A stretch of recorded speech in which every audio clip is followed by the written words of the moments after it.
Yeah. No, see, I talked. I talked early. I did it.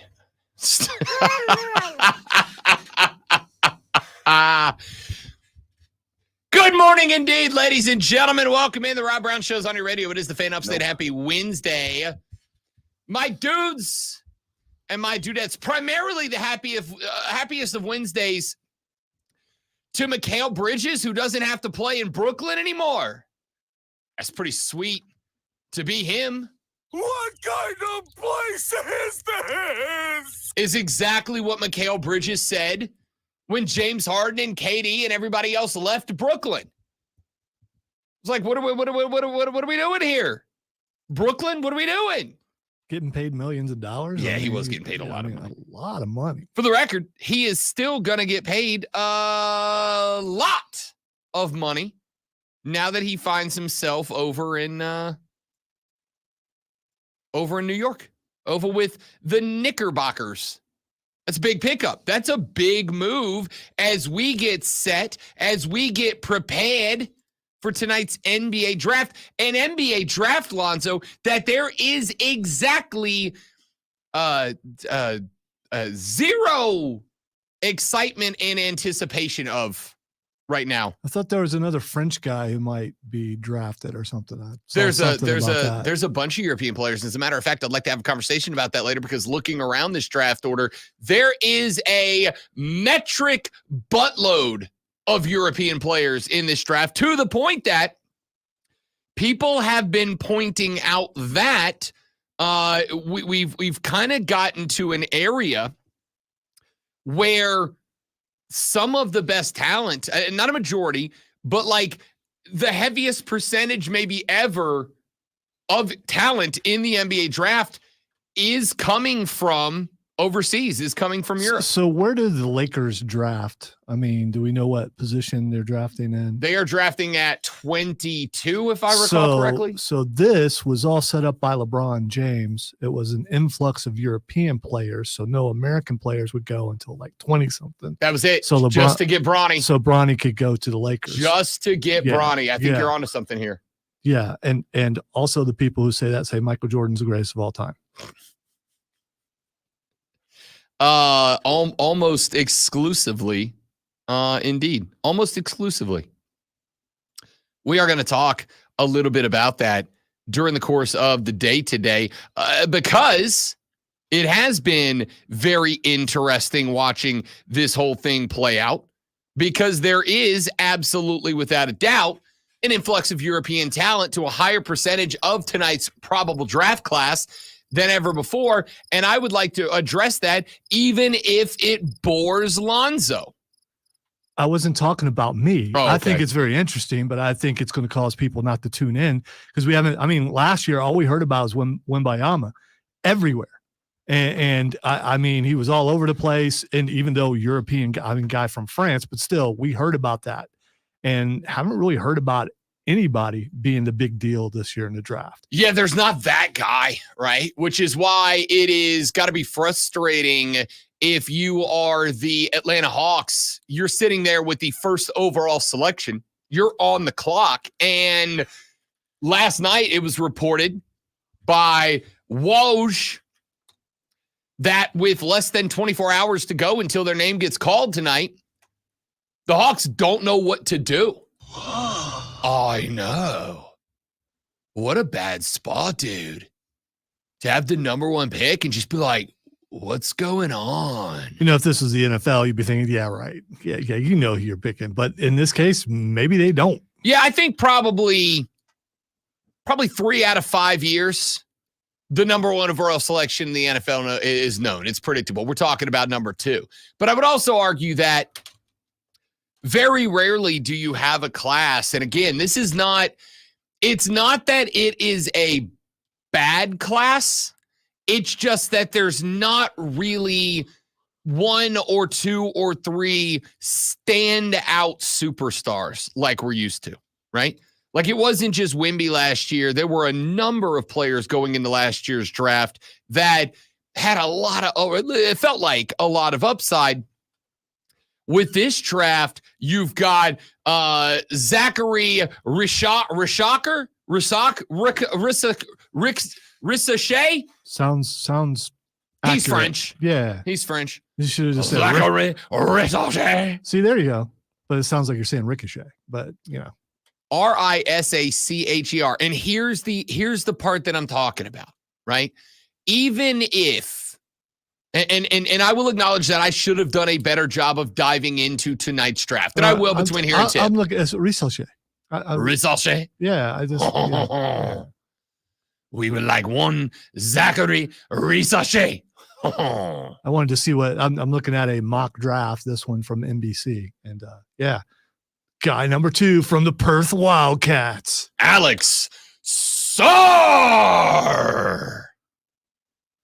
who up till like last week was the consensus number 1 pick for Atlanta, and now he's not. By the way, Alex Sarr, who does indeed play in Aussie, oi, oi, oi, also French.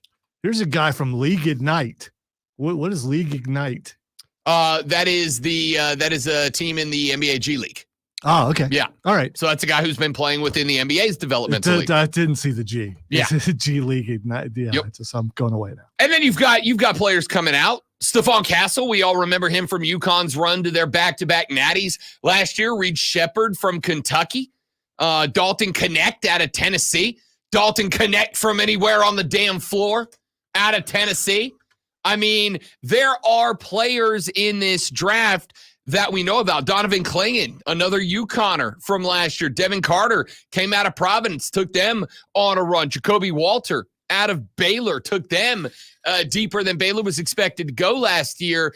There are players in this draft, but I would also say that none of them. I love Dalton Connect. It was one of my favorite college basketball players to watch in recent memory, but the guy was just a little bulldog anytime he was out there for Tennessee. But the reality is, as much as I love Dalton Connect as a 6'6" winger, he didn't jump off the page as a future NBAer for me. And I guess that is kind of the problem with this draft is, listen, there's gonna be stars that come out of this draft, but going into it, there are few that jump off of the page at you. All right, I found one.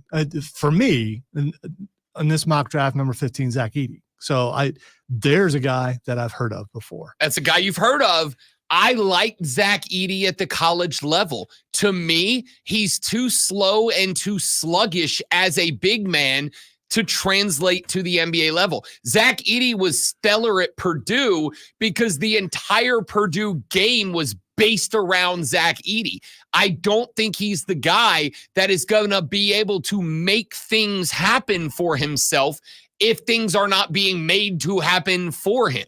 He's not a wizard with the basketball in the paint. He's just a dude that you throw it up to him because he's 9'7", and he goes up and he gets it, and then he just kind of spins and hooks it. And that's fine at the college level. But dude, everybody in the NBA's got a 7-footer who plays defense now. Everybody's got one. And a lot of those guys nail the 3 too. Yeah. And I don't think Zach Edey's got a consistent 3 that makes him a danger. Let me put it this way.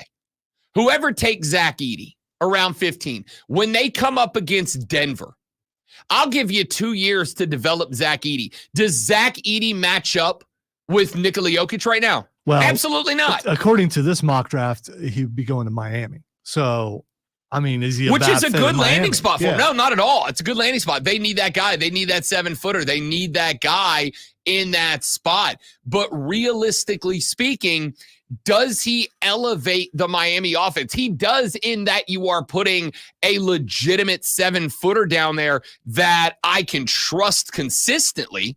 But he's not like a guy that I think changes the game, and that concerns me. If you look down there, you add him to Bam Adebayo, right? And I'll say this. Is he a good landing spot? Yeah. It opens up Bam as a potential trade guy. It allows you to have Bam Adebayo, primarily a defensive big man. It allows you to add Zach Edey, who is, I think, primarily an offensive big man. Bam Adebayo goes 6'9". Zach Edey, checks in at like 7'2", 7'3", so it gives you a little bit of an advantage in there at the same time, possibly. You absolutely could run them both, because your other option for Miami in this past year was either to have Nikola Jovic, who is a different person out there on the floor, or to run Kevin Love out there as your 4. And while you and I both love Kevin Love, let's not pretend he's not a 6'7" shooting guy playing the power forward, who is also going to be almost 37 years old when next year tips off. He's got to be pushing 40. Yeah. Also in this mock draft at number 50, Indiana takes PJ Hall from Clemson. I'll tell you right now, I love PJ Hall at Clemson. I don't see an NBA career in front of that guy. I think he should have come back. I really do. I think the best move would have been come back, play one more year at Clemson, develop as a post guy. Look at PJ Hall in the run through the ACC tournament and in the NCAA March Madness tournament. He had out of the 3 or 4 ACC tournament games, he had like a standout game. And in the March Madness tournament, which was a phenomenal run for Clemson, PJ Hall had like 1 or 2 games where he really looked like he was not a good NBA player, where he looked like he was a good college big man. I don't think PJ Hall is anywhere close to ready for the NBA. I was begging that guy, come back for 1 more year, be the man for 1 more year, develop your game for 1 more year. And listen, it's easy for me to say when there's not an NBA draft paycheck attached to my decision, right? When my financial well-being isn't attached to whether I'm playing for Clemson or whoever, Indiana next year, that's a real easy decision for me to make. But as somebody who analyzes this stuff for a living, I was begging PJ Hall, come back for 1 more year, do it 1 more time again, upgrade your game, get some more time as a starter, get some more time as a star, develop yourself a little bit more before you throw yourself to the mercy of the league. I'm afraid that PJ Hall is not going to be the dog for the NBA team that he was for Clemson in spots last year. Not like Zach Edey, who was at every single game. All right, and number 55, according to this mock draft, for the Los Angeles Lakers, Bronny James, which would be their second pick, not their first pick. It would be. They got their first pick at, 27 or 22? It was back up there. Yeah, either 22 or 27 off the top of my head. I can't remember. I don't have the draft order picked up. But I'll tell you what, I'm actually okay with Bronny being picked at 55. I really am. Now, what'll be interesting is if any other team, let's say somebody's sitting around 40, 45, does any other team have the rocks to grab Bronny before either the Lakers wait for him at 55 or before the Lakers make less of a trade move to move up to get him in that 30, 35, 40 spot? Does anybody else have the rocks to grab Bronny James and then try to strong arm the Lakers into some moves? Is it big or not for LeBron to be playing along with his kid? Because remember, 6 months ago, the answer was, yeah, Bronny didn't want anything more in the world than to LeBron didn't want anything more in the world than to play alongside LeBron James Jr. And then about a month and a half ago, when the Lakers head coaching search was starting to go to and back, LeBron suddenly came out with a change of heart. Suddenly it was, yeah, it'd be nice, but it's not like driving me. It's not going to be my primary decision maker about where I end up playing.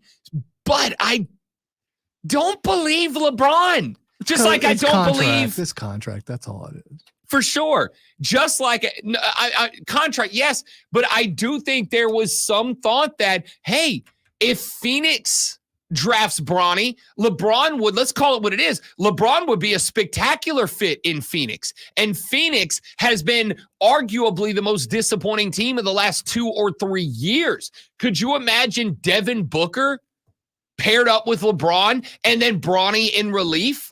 You pull LeBron off the floor and you send on new LeBron. Like, that actually would be a nice little pairing, I think. So I do think that part of the reason, not entirely, But part of the reason that LeBron did not immediately sign his player option with the Lakers was to see what happens tonight. And I'd be curious to see, do the Suns go get Bronny with their first pick or their second pick earlier in the second round and either put that as a lure out to LeBron, hey, bud, you're not a Laker. You could be a Sun. You could play with D-Book. You could play with your boy. Like, you could play the way that you said you wanted to play. And, like, while it's nice that you said at the end of the day it's not going to be a decision maker, I don't know about you, great one. But you put him with Devin Booker, Bradley Beal, Grayson Allen, who I despise as a person, but have to acknowledge earned his paycheck, Kevin Durant, who, by the way, is in trade talks right now. He's a piece. But if LeBron comes, Durant, LeBron, Grayson Allen, Bradley Beal, Devin Booker across the front five. Then you work Bronny into the second team. And let me real quick say, I don't think Bronny's a first round pick. I don't think Bronny's a bust either. I think LeBron James Jr., I think Bronny, baby, could be a good player at the next level. I think he is like McDonald's All-American level. Is he developed into a top-notch college player? No, I don't think he did. But I also think you got to take the context of Bronny's career. Remember that time he almost died? And then he could not have an off season because of the almost dying thing. And do you remember that with 0 off season, the guy got cleared to play for USC like 7 minutes before the season started. And Bronny came out and had a pretty good year in a pretty good conference, right? I think he's good. And I think there's a lot of potential for development for Bronny to turn into a legitimate NBA player. Well, how better to do that then stack him on a team with his dad in Phoenix, along with Booker, Beal, Allen, Durant. You replace Yusuf Nurkic with, actually, Yusuf Nurkic, probably one of the more consistent players for the Suns. You leave Nurkic at the 5, Durant and LeBron at the 3-4. You have Allen, Beal, and Booker. And then you just kind of build a rotating starting 5 out there. That actually might be too many good players for Phoenix if LeBron was to come over. The point here is, the intrigue for this team, for this draft, the intrigue for this draft is not the star players to be drafted. The intrigue is, I think we could see an absolute flurry of moves tonight amongst traded players. We saw one last night, as we mentioned, in Mikal Bridges. Now the New York Knicks are officially known as the New York Wildcats, as they rebuilt that Villanova Natty team from a couple of years ago. Talk about that. But there's potential for a lot of drama, and I'm excited about it, while the majority of y'all seem to say, I really don't give a new clip. Back after this, Rob Lonzo and you on the Rob Brown Show in the Fan Upstate.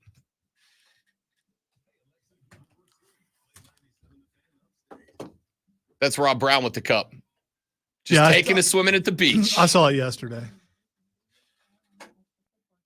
Yeah, just think if he lost it. The Tide probably would bring it back in. Tide's not that strong there. Not on a big beach like that. No, I mean, it wouldn't have taken it out the ocean. It would have came back in. Also, that thing's 34 pounds of pure metal. It would have sunk.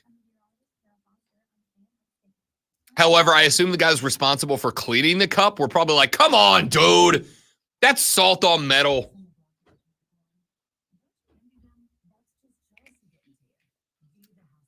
Sorry, 37 pounds of pure metal. Wow. I know. What a mistake. You're horrible.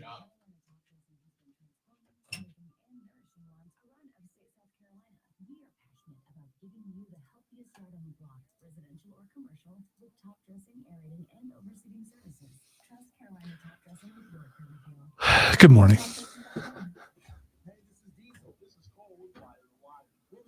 Today from 3 to 7 at Ingles Markets, 10903 Anderson Road in Piedmont. Stop by and say hi. We'll also be giving away a $25 Ingles gift card. Are you a business owner? Did you know that there are over 33 million small businesses in America?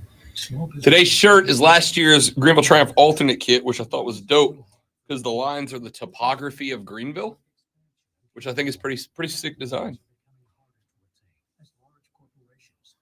One of my favorites. Who's looking out for you and your business? Meet Swish. Where are the mountains? What's that? Where are the mountains? So I think it's centered here. I think this is Paris Mountain because the old stadium, when they used this jersey, we were in Legacy. So I think they put the stadium right here, which is just outside, and then it kind of works back towards the city. And on the back, above the nameplate, is the exact latitude and longitude coordinates of the supporter section at the old stadium, which I thought was really cool. That is cool. Nice little nod to the fans.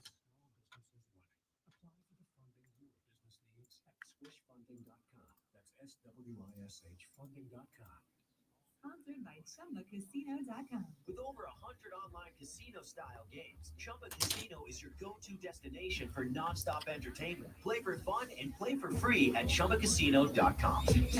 Chumba. Can't wait to hear what's next on Wire to Wire with Cole and Diesel. Tell me what's coming up. Cade Klubnik versus every other quarterback in the ACC. Who would you rather have taking snaps? 5 games this fall in the college football season that very well could turn into rivalries. And I call them cut-the-grass sports. What are you just kind of paying attention to now that the CWS and Stanley Cup Finals are over? Diesel and Cole Bryson really bring it on Wire to Wire. Turn it on and leave it on. Best promo they've ever done. No, I'm serious. Legitimately? Yeah, I was tuned out. I'll listen to it next time it comes up. I They've been getting better. it's natural. Yeah. I mean, that's agree. going to happen after a while. For sure. It's real, like sports stuff coming down the pipe, but I got to talk about this. You know how yesterday we talked about JJ Redick? And when JJ Redick was asked about what notion about you are you most looking forward to dispel, JJ Redick said, you would. You would. I really don't give a Which I loved. And I said, listen, JJ Redick, the coach, don't know if he's going to work out or not.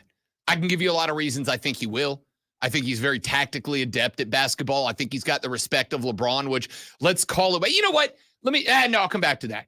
Because Wendy went off on this yesterday and echoed the same sentiments. But this is not about JJ Redick or Wendy or any of that. This is about Nick Benz. Because I saw that Redick is being canceled for some other stuff that he said, but you'll have to. I can't wait to look at that. Yeah, no, actually, you don't want to look at it. Well, damn, am I going to change my mind back on JJ Redick? Probably. He shouldn't have come at the media. I'm just saying. He didn't come at the media. He did. All right, we're going to talk about that later because there's actually another one where I'm going to give you an example of a guy being an actual ass to the media, and even you are going to be like, yeah, that's worse. That's way worse. So we'll do that coming up in a few minutes. But this is about Nick Benz. Do you know who Nick Benz is? No. Yeah, most people wouldn't. I didn't until literally yesterday. It sounds like a video game character name. It does. Yeah. Benz. I don't know if it's pronounced Nick Beans, but I think it's Benz. Beans sounds better to me. I don't hate it. And I'll tell you, I like this guy even more. So this is Nick Benz, whatever. He was an amateur playing in an amateur event, an open qualifier for the Rocket Mortgage Classic, a PGA signature event. Nick Benz fired a 7-under 65, tied with 2 others for the clubhouse lead, with just a few groups left to turn in their scorecards this weekend. Beans works at an Indianapolis Golf Galaxy. He uses that job to fund his trying to be a pro golf career. It was looking like he had avoided a playoff and was going to earn his first PGA Tour start this week at the Detroit Golf Club. Well, he was not clear of the danger because if another golfer turned in an equal score, then there would have been a playoff. He would have had to go out there, play a couple more holes of golf, and earn that way through a playoff, which if you've ever seen a golf playoff, as much as golf can be, it is intense. All right. It's high pressure because unlike when you're out there maybe in a group like Bryson DeChambeau, where you already know what Rory McIlroy turned in, which means when you step onto the tee box at 18, you already know what score wins it, what score ties it, and what score loses it, but you don't have to stare down your opponent as you're walking up the green on 18. You're just kind of in a good spot. In a playoff, you are teeing off alongside that guy. You are watching every shot he hits. He is hitting every shot you hit. He's seeing every shot you hit. It's intense. Well, Benz, in order to calm his nerves a little bit, knowing full well a playoff could easily be in the cards, Nick Beans, employee at Golf Galaxy, walked to the clubhouse and pounded 3 consecutive brewskis while waiting to find out if he was going to be in a playoff or if he had won or if he was going to lose. Wouldn't you know it, as he sat there and knocked back 3 brewskis at the clubhouse at the 19th hole, out of the final 6 guys to come in, 2 of them turned in a 65, which meant that Beans had to go back out and play in a 5-for-4 playoff. There were 4 spots available. 5 golfers went out. Whoever turned in the 4 lowest scores. Basically, the first guy to screw up was going to miss his opportunity to play in the Rocket Mortgage Championship this weekend in Detroit. In regulation, Benz was bogey-free and 4 under through 14 when he stuck his second shot on 15 to 3 feet, made an eagle, capped his round off by rolling in a 12-footer for birdie. Asked about that 12-foot putt that put him into the playoff, Beans said, quote, "I blacked out." I'm just calling him Beans now. Beans, whatever. Beans works so much better. I mean, yeah. For the intent and purposes of this conversation, it damn sure does. So Beans went to the clubhouse and said, quote, "I downed 3 beers. Remember how I said 3 beers would be a perfect amount? Well, I'm perfect." Nick Benz then walked out to the playoff hole, watched the first player birdie that playoff hole, meaning he was safe because the other 4 players, including Benz, had to battle for 3 spots. They went shot for shot until the 6th playoff hole when Yantas Sopoulos, a Greek player, canned a 40-footer for birdie to earn himself a spot. That means we went to the 7th with 3 players fighting for 2. Beans then hold a 4-footer for birdie to get through and make it into the Rocket Mortgage Championship. I'm going to tell you right now, coming up at the Rocket Mortgage Classic this weekend, there's a lot of guys that I like that I'm going to be pulling for. There's a lot of guys that are going to be teeing off that I'm a big fan of. I love to see Tom Kim give himself another chance after being outdueled by the best on the planet, Scotty Scheffler. Will Zalatoris, a.k.a. the caddy from Happy Gilmore. I absolutely want to see him make a run this weekend. Ricky Fowler, my flat bill cap brother in arms. I've always pulled for Ricky Fowler. There's everybody's favorite Michael Thorbjornsen, a.k.a. Lonzo, Thunder Bear. Thunder Bear, yeah. We love us some Thunder Bear up in here. Looking forward to seeing Thorbjornsen get out there and Thunder Bear his round a little bit. Daniel Berger, I am a fan. Some of the biggest names out there are going to be in the field, and I'll be pulling for them. It's not the most star-studded field, but there are a lot of golfers who are 2nd and 3rd tier golfers that I really think a win and some confidence could boost them, and I will be pulling for those guys.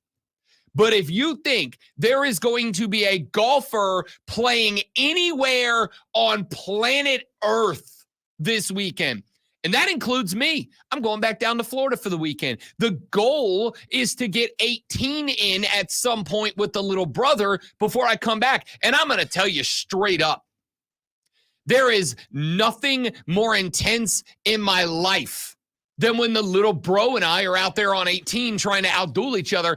I will be pulling for me less than I will be pulling for Mr. Beans, who knocked back 3 brewskis in about a 15-minute span at the clubhouse and then went out there and gutted up and knocked down a birdie putt to make sure he's got a spot in the Rocket Mortgage Championship. I love this dude because he's me. Did you get a new club yet? I'm working on it. I got 2 in the bag right now that I'm looking at.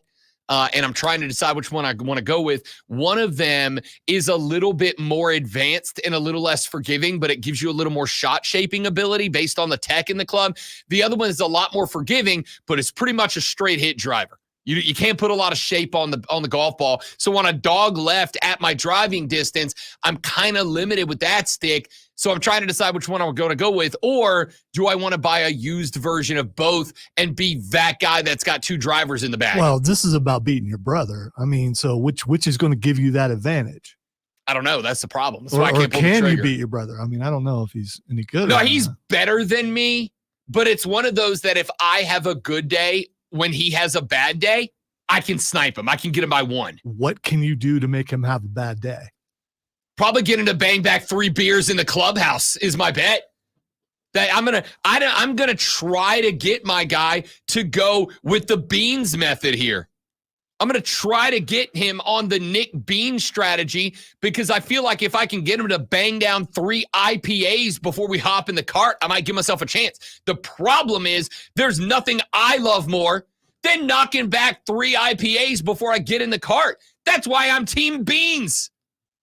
The Rob Brown Show officially endorses Nick Beans as our favorite golfer. You could do the hey, look over there and then do this with your, So I can't bring myself to outright cheat. All right. I don't have the foot wedge in the bag. Yeah, but you want him to drink, but you don't want to. I mean, you just have a contest and, oh man, you beat me. Have another contest. Oh man, you beat me. And then you say, I'm really not supposed to drink that many. Sorry, dude. And then you stop and he's already drank them. I'm just giving you some strategy. It's the old worst shot takes a shot methodology to golf. Worst shot takes a shot. That's a game that's better played when there's like 4 of you playing a foursome out there. Worst shot takes a shot. Because usually by 18, everybody's competing for worst shot. 2 guys in the golf cart playing worst shot takes a shot makes it a real dangerous round of golf. Here's all I know. When the Rocket Mortgage Classic tees off and my guy Nick Beans is out there trying to make it happen, just know that there is not an athlete on planet Earth that I am pulling for harder this weekend than Nick 3 IPAs at the 19th hole Beans. I am Team Beans. Go get him, my guy. Maybe go knock back 3 before you tee off on 1. Forget teeing off on 9 after knocking a few back. Tee off on 1 after putting back a couple of stormies, after putting back a couple of hazies. That's the way to go, my guy. Team Beans this weekend. All right, let's take a break. When we come back here in just a minute from right now, college football news we need to get into. How much, how risque are you willing to let your athletes get in the name of putting their personality first? We kind of had that discussion a little bit about Reddick yesterday. A NASCAR driver is in a bit of hot water for leaning into the Hawk Tua meme that's popped up lately. Wow, we made it 3 days before. I need you to know my Yeah. goal was wait till it involves itself in a story. It was not, I'm just not just throwing out the Hawk Tua meme. I got to wait till it's a sports story. And I did it. I'm very proud of myself. I was surprised. The first time I heard it in the building, I've heard it in wrestling twice now. Oh, yeah. But the first time I heard it in the building was yesterday, and Andrew did it. Not surprising. The not on air guy dropped it on us. Yeah, but not surprising. Not surprising at all. I wanted to make sure the first Hawk Tua reference on this show was a sports story, and I've done it. I'm very proud of me. You should be proud of me, too. That's class. I am, yes. Back after this on the Rob Brown Show in the Fan Upstate.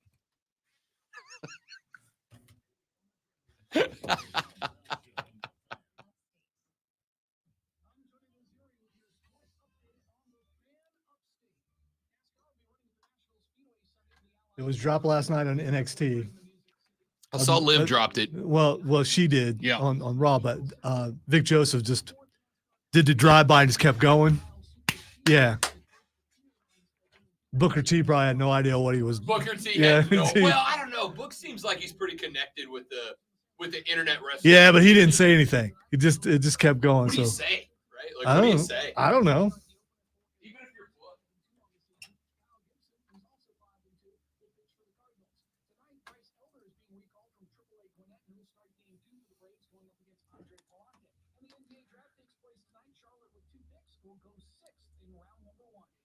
Download the Odyssey app and search The Fan Upstate.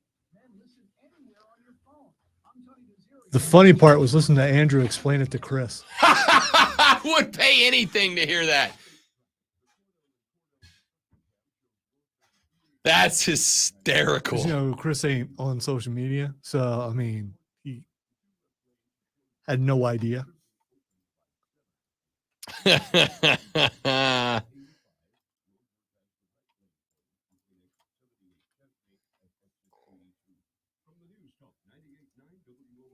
Good morning, Joe. As the nation's leader in using orthobiologics to deal with joint pain, QC Kinetics has treated tens of thousands of patients. For many of them, that treatment comes with a plan to lose weight. As we know that Jersey Joe, good morning, big dog. From where are you? I believe you're over on the beach somewhere. Did you say you're in North Carolina or South Carolina, bud? Either way, glad you're here, man. Thanks for coming by. Mike, good morning, partner. Good to have you, as always. Everybody else creeping in the background. Good to see you guys. You're not creeping. You're just busy. I mean, why they got to be creeping? Because when if you they're ain't just- participating, you're creeping. I don't well, make the internet maybe rules. I just they're abide by like them. getting dressed or something, and they just have it on listening while they're, or maybe they're making breakfast. I am going to tell you that a very prominent listener of the show the other day was outed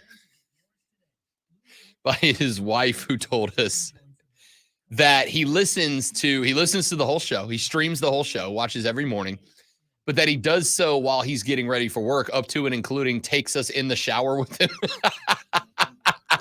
And I was like, hey, a listener is a listener in the buff or not. Yeah, I mean, you know, it's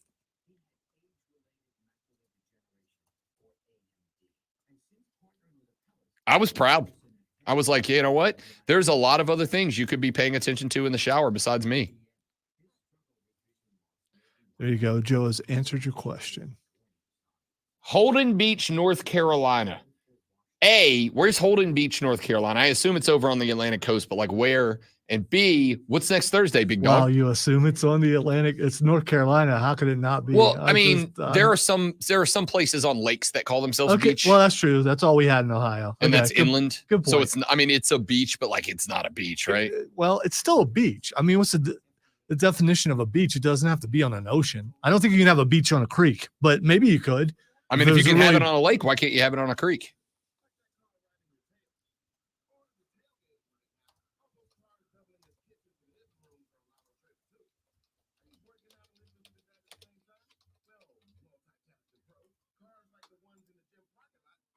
A beach is a narrow, gently sloping strip of land that separates a body of water like an ocean, lake, So you or could- river from yeah. inland areas. And a Beaches are creek's made just up. a little river. Well, yeah. So I guess you could have a beach The on a way creek. that a hill is a tiny mountain. There's some. I mean, when does a creek become a river? I don't know. So it may be almost a river, but it's still a creek, and it has a beach on it. Where is the split? Here's our research topic for this segment. Where's the split between a creek and a river?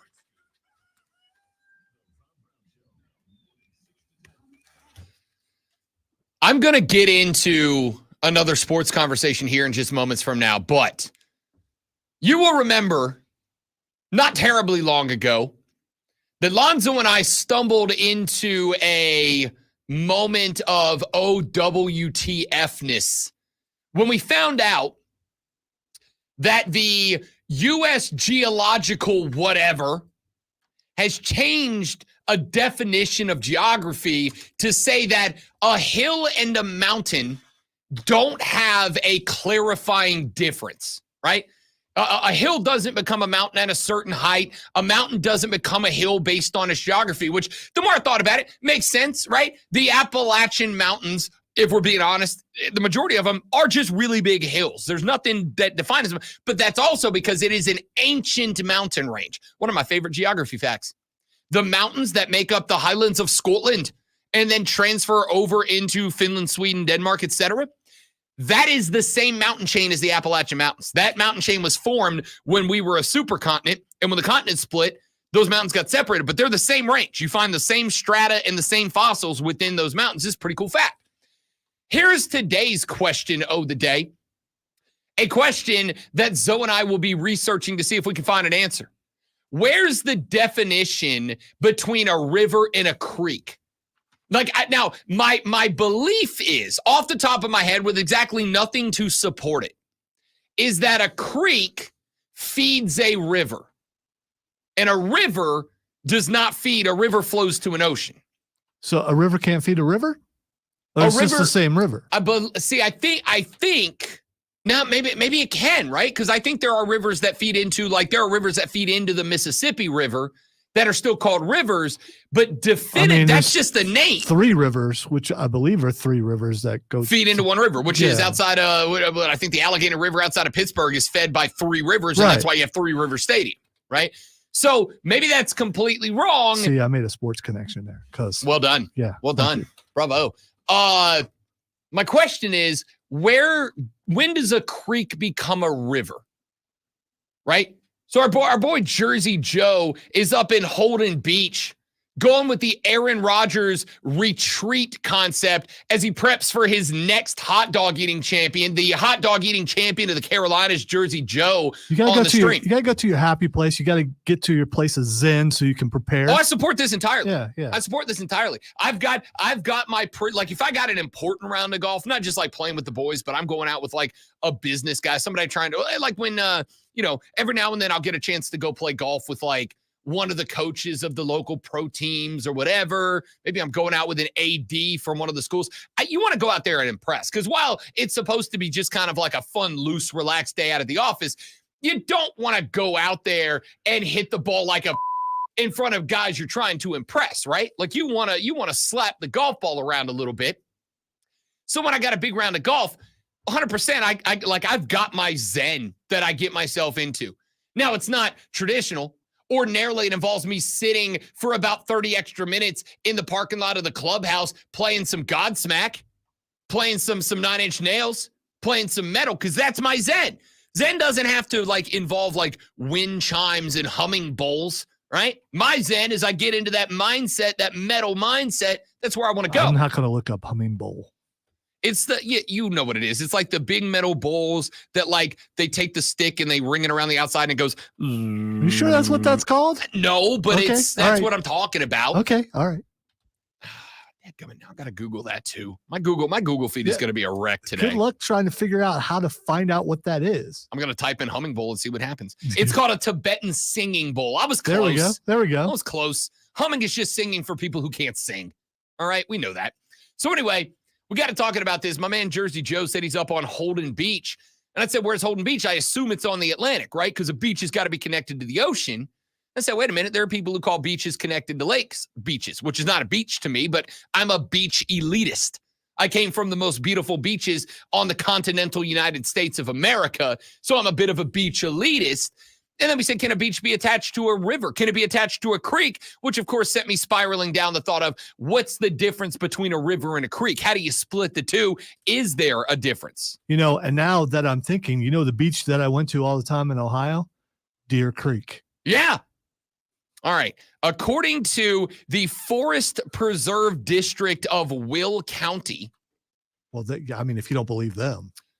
There are no strict definitions to distinguish these waterways from one another. We tend to reserve the term river for the largest flowing bodies of water, while creek is used for the smallest, and stream applies to bodyways that are river water bodies that are in between.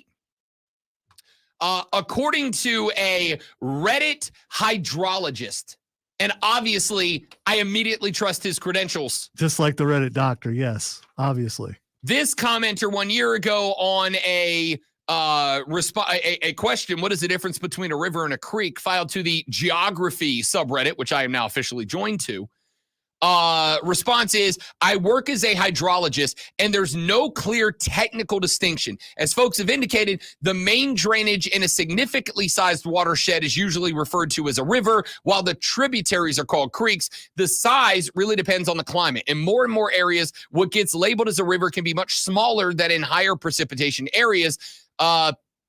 As a side note, same thing applies to lake v. pond. Okay, that's it. I live on a mountain and a river runs through it. That's okay. That sounds much better than I live on a hill and there's a creek over there. Also, shout out to a river runs through it. One of the best. I'm going to argue. Brad Pitt, Yeah, exactly. So I was like 40 years ago or something. Yeah, that movie dropped in the early 90s, like 91, 92, somewhere in there. Shout out to A River Runs Through It. Chris said the Edisto River starts as a ditch. Most rivers do, right? This is true. I have been to the headwaters of the Mississippi River. I have been to what is considered the point of origination for the Mississippi River. It's a creek.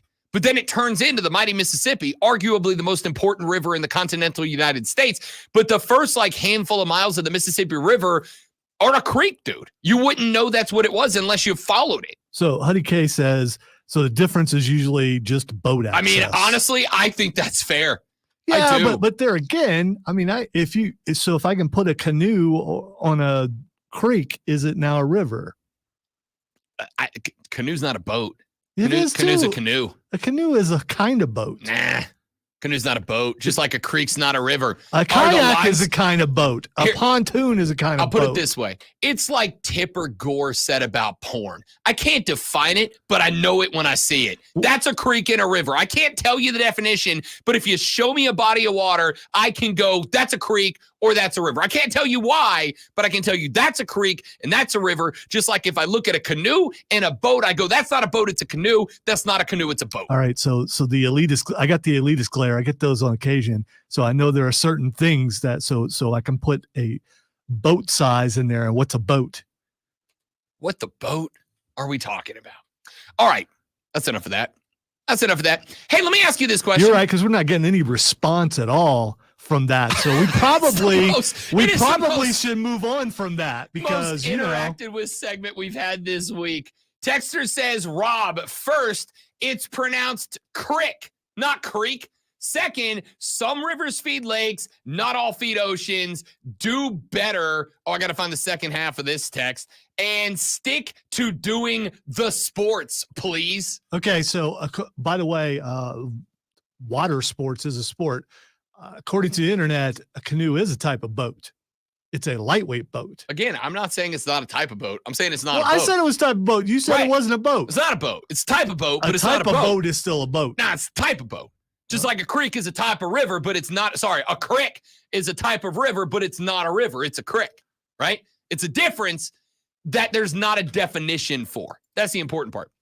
Texter said, a creek becomes a river when a fisherman can catch a keeper. Thanks for texting the show, Diesel. Great to have you. Completely agree with that, actually. Well, if you're hungry, That's fair. anything's a keeper. Nah, man, you can catch some brim that aren't worth the time. You're going to burn more What calories about than you them get. there cooking it up. crappies? For the record, I've never caught a brim or a crappie. I've caught a trout. Never caught a salmon, caught a trout. But I've never got, actually, and let me say this, I got a problem, internet. I got a problem, stream. I got a problem, listening audience. Not a damn one of y'all has taken me river fishing up here yet. I've been here 4.5 years. I have not been river fishing yet. Not one of y'all has taken me to a creek or a river to get a line wet. And I got a problem with that. By the way, according to the internet, crick is used just about everywhere except the South. My uncle called it a crick. One of my uncles. The rest of them did not.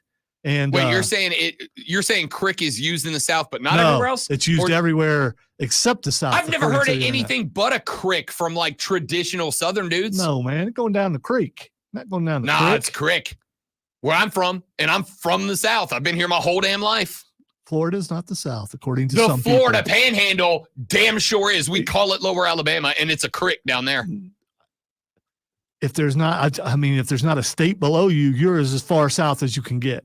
I mean, I will agree that once you get past I-75 and head south, then it becomes the north. Like you could take Miami. Unless you count Cuba as a true south, which maybe you could. I don't know. Cuba's not part of the United States. The Dominican Republic is, though. They say the Dom Rep is the I was going southest. further as far south as I could in this, All right. Well, I was going to get to the sports, but this seems important. Texture says, I've got the answer. It's all water. Yeah, but that's the thing, right? Like if the fiance says, hey, babe, take me to the beach this weekend, the answer is yes, because Rob will do anything that he gets an excused Bahama mama for. And anytime you're sitting on a beach, whether it's connected to a creek, a river, a lake, a pond, or an ocean, is justifiable Bahama mama o'clock. But if she says, take me to the beach, does that mean all the way over to Charleston? Does that mean up into the state park to go sit on the side of a river? Does that mean I can go out to whatever lake we want to go to? I predict when you finally go to Myrtle, you're going to come back here and you're just going to destroy it because of how ugly the beaches are. The water is not the right color, all that kind of stuff. I will say this, as much as I have said that with all due respect to Myrtle, a place I have not been yet, Panama City Beach is the superior trash bash beach because that's where I grew up. I will say this, Panama City is a trash bash in the city, but the beach is perfect. White sand, emerald green water. It's hard to top, man. It's postcard beach. Hard to top. All right. So there's that. Coming up in the next hour of the show, we got actual sports to talk about. I'm going to go buy a floaty boat and I'm going to put it on my creek and I'm going to take a picture. Look at me, Rob. I'm on the boat by the beach. No, I'm out on the river. Oh, man. All right. Coming up in the next hour of the show, I got a bunch I want to get into. Number one, welcome to peak off-season radio. I'd like to have a conversation about rivalries and what makes them. Not because of college football, although it will always be involved. That's what we do here. But because of the Caitlin Clark Angel Reese thing. Chicago and Indy played a game the other day, and there was a debate that raged amongst the chief WNBA talking heads, where one of them said, what a great rivalry this has turned into. And another talking head said, this is not a rivalry. They've played each other thrice. That's not enough to say it's a rivalry. Worked it in early today. Way to go. Yeah. So we're going to talk about that and whether or not this is a rivalry, because I got to tell you, to me it is, and to me it's a good thing for the WNBA that it is, but there are people that are trying to play it off like it's not. You know who else said it's a rivalry yesterday? Magic freaking Johnson. One half of one of the greatest rivalries in the history of basketball, Magic v. Larry. He said it's a rivalry. Is he right? We'll talk about that coming up in the next hour. We got a NASCAR crew member that's in hot water because he tweeted out a Hawk Tua joke. And I obviously have to talk. I have to talk about that. That's two. Should I keep track? That's the second time you said it. No, don't, because you're going to lose count when we get to the Hawk Tua segment. 3. Okay, fine. When we get to that segment, and I will say this, and I mean this, I have actually built up a legitimate sports conversation about it. A legitimate sports conversation based on the Hawk Tua meme that's for. So I want to get into it because I think you guys will have some takes on that. So we'll talk about that. ESPN's college football analysts have put out their projections for the Clemson football win-loss total this year. Do you think they're going to be accurate? And is Georgia v. Clemson, week 1 in the ATL, is that a playoff elimination game? Because there are some analysts that are saying right now that game's loser is bounced from the playoffs before they play their second game. Is that true? Is there a path to the playoff for Clemson if they drop the Georgia game in week 1? We'll evaluate that as well. I got some golf. I got some soccer as Copa America. The United States gets set for game number 2 in Group C action tomorrow night against Panama. A U.S. men's national team player had a take that I like but don't love about keeping results in focus over performance. We'll get to that and more. Now, a guy who is the easy winner of the gold medal when it comes to reading the sports flash, the great one, Lonzo. I got nothing. Lots of things going on in the NBA last night leading up to tonight's draft. The Brooklyn Nets sent forward Mikal Bridges to the New York Knicks in return for 4 unprotected first rounders and 1 protected first rounder, as well as a second rounder spread out through 2031. Rob just likes to confuse people. The NBA draft starts at 8 o'clock tonight, and the Atlanta Hawks have the first pick. The Panthers aren't the only team getting renovations to their NFL stadium. Jacksonville City Council approved $1.4 billion in upgrades to Everbank Stadium, of which $775 million will come from the city. The deal comes with a 30-year non-relocation agreement and limits the team to 1 home game in London annually. Hey, tune in this afternoon from 3 to 7 p.m. for our brand new local show on location today at Ingles. Wire to Wire. Cole Bryson and Diesel get you up to date on the latest local and national sports news. Great guests, great debates, a whole lot of fun, and it's all Wire to Wire.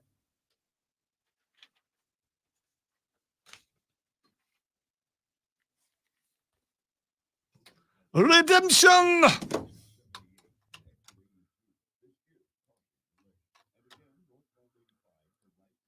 Put the gold medal pressure on me, so I had to bring it, because I'm a competitor and that's just what I do.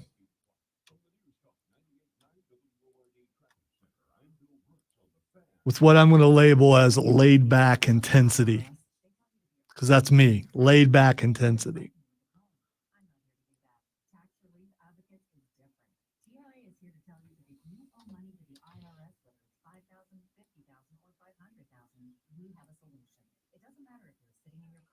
It's something that Rob can't do, laid back intensity. My last sports flash was laid back intensity. I heard it. Yeah, and you can't do that because I was able to infuse it with laid back. Laid back intensity is hard to pull off.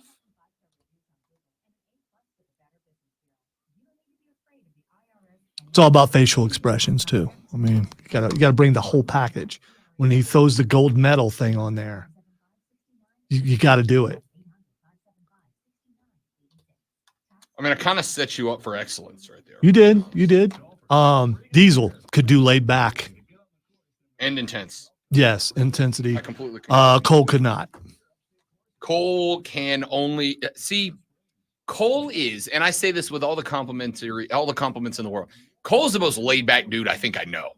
Like, I've never seen Cole intense. And I'm not saying he can't be because I've heard stories of him doing it. I was going to say, I have. But I haven't seen it in the 4 cumulative years I've known Cole, 3 I've been around him. I'm thinking about teaching a class at a local university on laid back intensity, if they can afford me.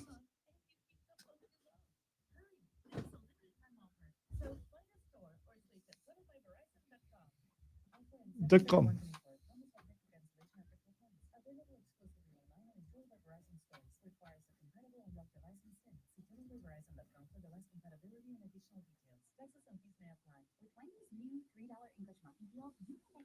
Took me a while to place the accent. I finally got it. Because I'm so used to Russian guy who struggles with Hundwed. Hundwed.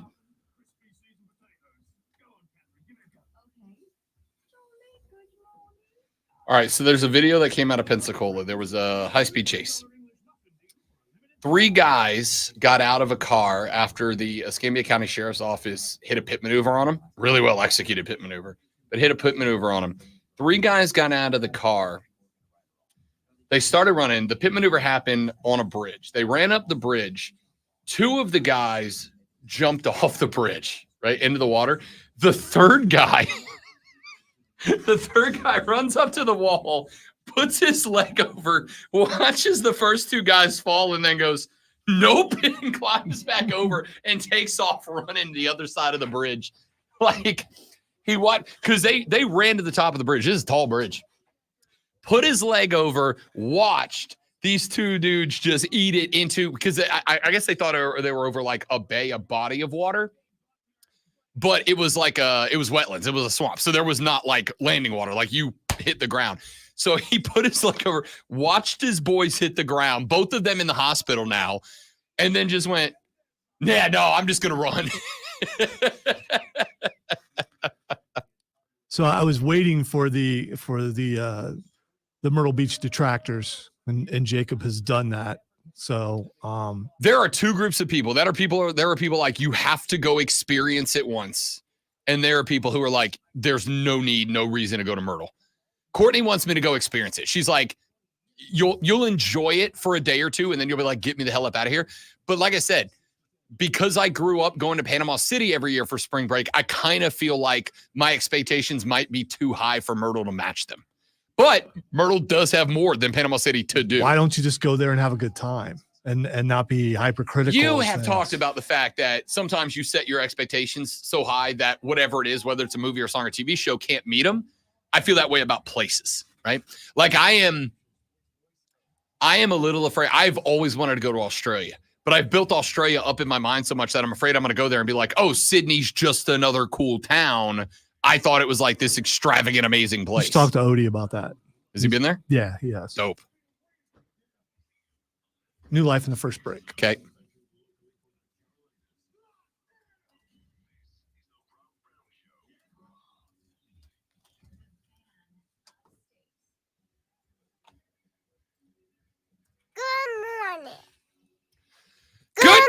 Good morning indeed, ladies and gentlemen. Welcome back to the Wednesday edition of the Rob Brown Show right here on the Fan Upstate. How you doing? Do you do, Corey? I do great. Thanks for asking. I was trying to ask you first, but so I was trying to do the Jim Rome thing. I can't do it. I don't feel right playing clips over you. Plus you glare at me when I do it because I'm not trying to do that. I don't glare. It is more like you ain't been on the other end of it, dude. It's glare. No. They can see it. And you can too on Facebook, YouTube, Twitch, or X. You know how sometimes when people are talking, like in movies, it's a running joke that somebody will go, I don't know what to do with my hands, right? Like that's a trope that happens in every movie is the main character goes on a monologue. Yeah, that's me. I don't know what, I mean, I don't know especially where when people are looking at you. I don't know where to look, right? Because I'm a big eye contact guy. It's a characteristic of being an extrovert is eye contact is important to me. It kills you working with me then, doesn't it? Because the only time I look at you is when we're fighting. Correct. 100%. On purpose. To me, when I engage in a conversation, I'm a big eye contact guy. I think most people say they are, but they're not. Most people are not eye contact guy. I'm eye contact guy when I'm having a conversation. Me to stare at you the entire Not like time? that. Not like that. That was horrifying. B-movie horror villain. That was horrifying. All right. Second hour of the show, we got a lot of stuff that we need to get to, a lot of stuff that we need to talk about on the radio program coming in this hour. We will get some Copa America in here later as the U.S. men's national team takes place in the largest international tournament remaining between here and the 2026 World Cup. We'll break that down a little bit because Matt Turner, the goalkeeper, had some things to say. Coming up later in the show, I don't know about you, but I am gassed, jazzed, heated, hyped about the return of EA Sports College Football 2025. What? What'd I do? I was trying to ask if Mario was on today. Yes, Mario will be on at 9. Because you haven't teased him the whole time, and I was trying to get Hayden asked Mario, who, by the way, funny enough, Rob Brown's going back home to the Florida Panhandle this weekend. Guess who's on vacation in Florida this weekend? In Destin. Hey, that's Mario. You going to teach him how to surf? I'm going to teach him how to do a lot of things because he needs all the help he can get. So look forward to it. After 3 years. I have worked with Hayden Ass Mario almost as long as I have worked with Lonzo. Hey, be a good wingman. Don't get in his way. Oh, no. Listen. When you got that kind of hair heading towards the beach, I mean, I want you to know what I've done already. I have already planned on being a great wingman. I am making sure that no matter what it takes, Mario is in our Beach Bar concert on Saturday, and we'll get to pull the I'm with the band line, which means he's got me in the back pocket as a asset for that evening. Rob Brown is here to help. Just because I dunk on Mario relentlessly, I do it like a big brother, little brother thing. Is because I want him to be better, and I'm gonna teach him the ways of the rock star on Saturday. I hope so. I hope so, because I mean, that'd be messed up if you went the other way. No, I wouldn't dare, because I want Mario to be better. I really do, and I just feel like if some good-looking young lady would make Mario a man, that we would get a new version. Like imagine next week. Whatever that means. Mario's going to come on the show next week after spending a weekend in D-Town with Rob Brown, like in a actually cool leather jacket, like hair pulled back into like that half bun but half down look. That might get you beat up in DC. I don't know if that's a good move. No, it's a great move. Mario's going to be cool next week. Watch. This is going to be the last week of Dork Mario. Next week, you're going to have a Mario that's not a Dork, but a guy who... You're a winner, man. You're the real deal. You're picking up chicks. It's going to be great. Can't wait. That's why you're hanging with chicks all night long. You're a winner, man. You're the real deal. You're picking up chicks. I got my guy. All right. It is 7:04 and 47 seconds, which means that you have 55 minutes and 17 seconds remaining until you got to clock into work, until you have got to start your day shift, until you have got to start filling orders and backlogging sales and equaling out accounts or whatever boring thing you've got to do for 8 hours. But you break up the monotony, don't you? Of course you do. You break up the monotony by taking those little breaks, those breaks that we all live for, those breaks that keep you in the zone during the workday. And when you talk about sports, you got to know what's going on in the world of sports. And if you need to know what's going on in the world of sports, you need to know the top stories. You need this. Are you ready for the playbook of the peculiar, the almanac of the absurd, and the encyclopedia of the extraordinary? Well, you better be, because we're diving headfirst into the 3 top stories that will have your coworkers saying, Kiss your mother with that mouth? even before they take their first bathroom break. No. Here we go. Welcome to the water cooler cheat sheet on the Fan Upstate. I really don't give a. I mean, it felt appropriate, you know? Oh yeah, I got that to counter that. Yeah, that's it felt appropriate. That's the whole reason I thought of that after that whole thing. Ah, I should have left the Damien part in there though. it is the Rob Brown Show. It is time for the water cooler cheat sheet, the top 3 sports stories that you need to know. Right here on the Rob Brown Show on the Fan Upstate. Let's jump right in with item number 1.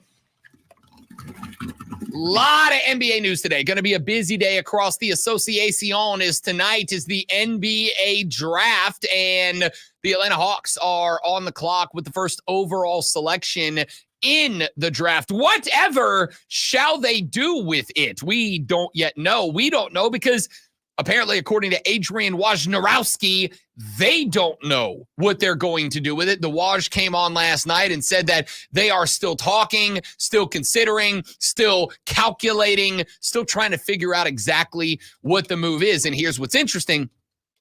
Apparently, not a lot of trade interest for the number 1 overall draft pick this year. No real bona fide, certified superstar that has separated themselves from the rest of the class. Traditionally, what makes the first overall pick more attractive as a potential trade opportunity. So because of that, the Hawks don't really have a lot of juice to trade back, but there's also not that clear number 1 to go after in this NBA draft. So that is going to be spicy right out of the gate, but that is not all. A handful of moves getting made around the NBA last night. One of them, Mikal Bridges, probably the best player on the Brooklyn Nets. The Nets have kicked the legs out from the roster, decided that they're going to wave the white flag on the 2024-25 season before it even gets started. Why? Because next year's draft class is expected to have a number of those superstars.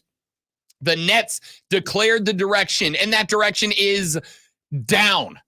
But it's up for the future. Why? Because the Knicks suddenly have 16 first-round picks that extend from this year through 2031. They also have 4 selections in the first round in next year's draft. Next year's draft is expected to have a lot of highly touted players in it. So this is one of those mortgage now to get a big windfall later moves. The Nets were listening to offers from several teams on Mikal Bridges, but they came up with a win-win. Mikal Bridges has stated his desire to play with a number of the Knicks because that team is loaded with former Villanova Wildcats, of which Jalen Brunson is one. Bridges said he wanted to play with his old Wildcat teammates, and suddenly the New York Knicks don't have undertones of, they are the Villanova Wildcats that won their last national championship. The Knicks wanted him as well. They unloaded just an absolute dump truck full of trades, backed the Brinks truck up. New York added 4 unprotected first rounders in 2025, 27, 29, and 31. A protected 2025 first rounder that they acquired from the Bucks, an unprotected 2028 pick swap, and a 2025 second round selection that they already had from Brooklyn. They gave it back to the Nets almost simultaneously.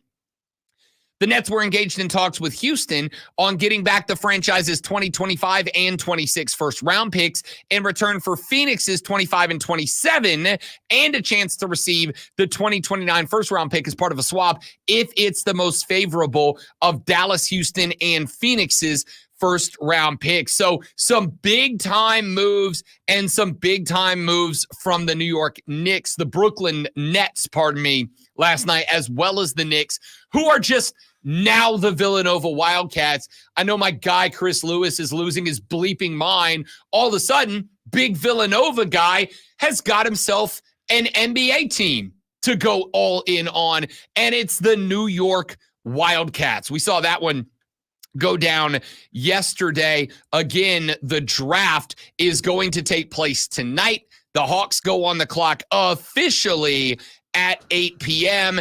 as a part of our NBA number 1 item on the water cooler cheat sheet. Charles Lee was officially announced as the Charlotte Hornets coach last night.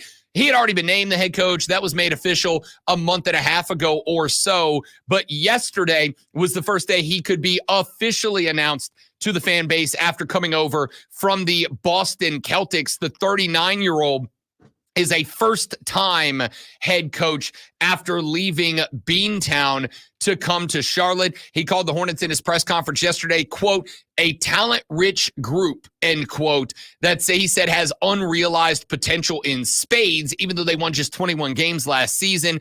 Lee said, quote, we have a very, very good team here. We've been snake bit with some injuries, but this group is focused on the right things. The expectations are that we are going to compete every night, whether it's a home game, road game, or whoever is playing. This is going to be a group that is together offensively and defensively, no matter who is on the floor. We will hear some more from Charles Lee later on in the show. But again, NBA draft tonight. It is a big, big night, not in terms of the actual picks, but because I think there is going to be a historic amount of wheeling and dealing that take place this evening. We will talk about some of the better players in this team as we get to it. Let's get to item number 2. Over in the National Football League, the jury in the class action lawsuit filed by Sunday Ticket subscribers against the NFL is expected to begin deliberations at some point today. Both cases wrapped up their cases on Monday.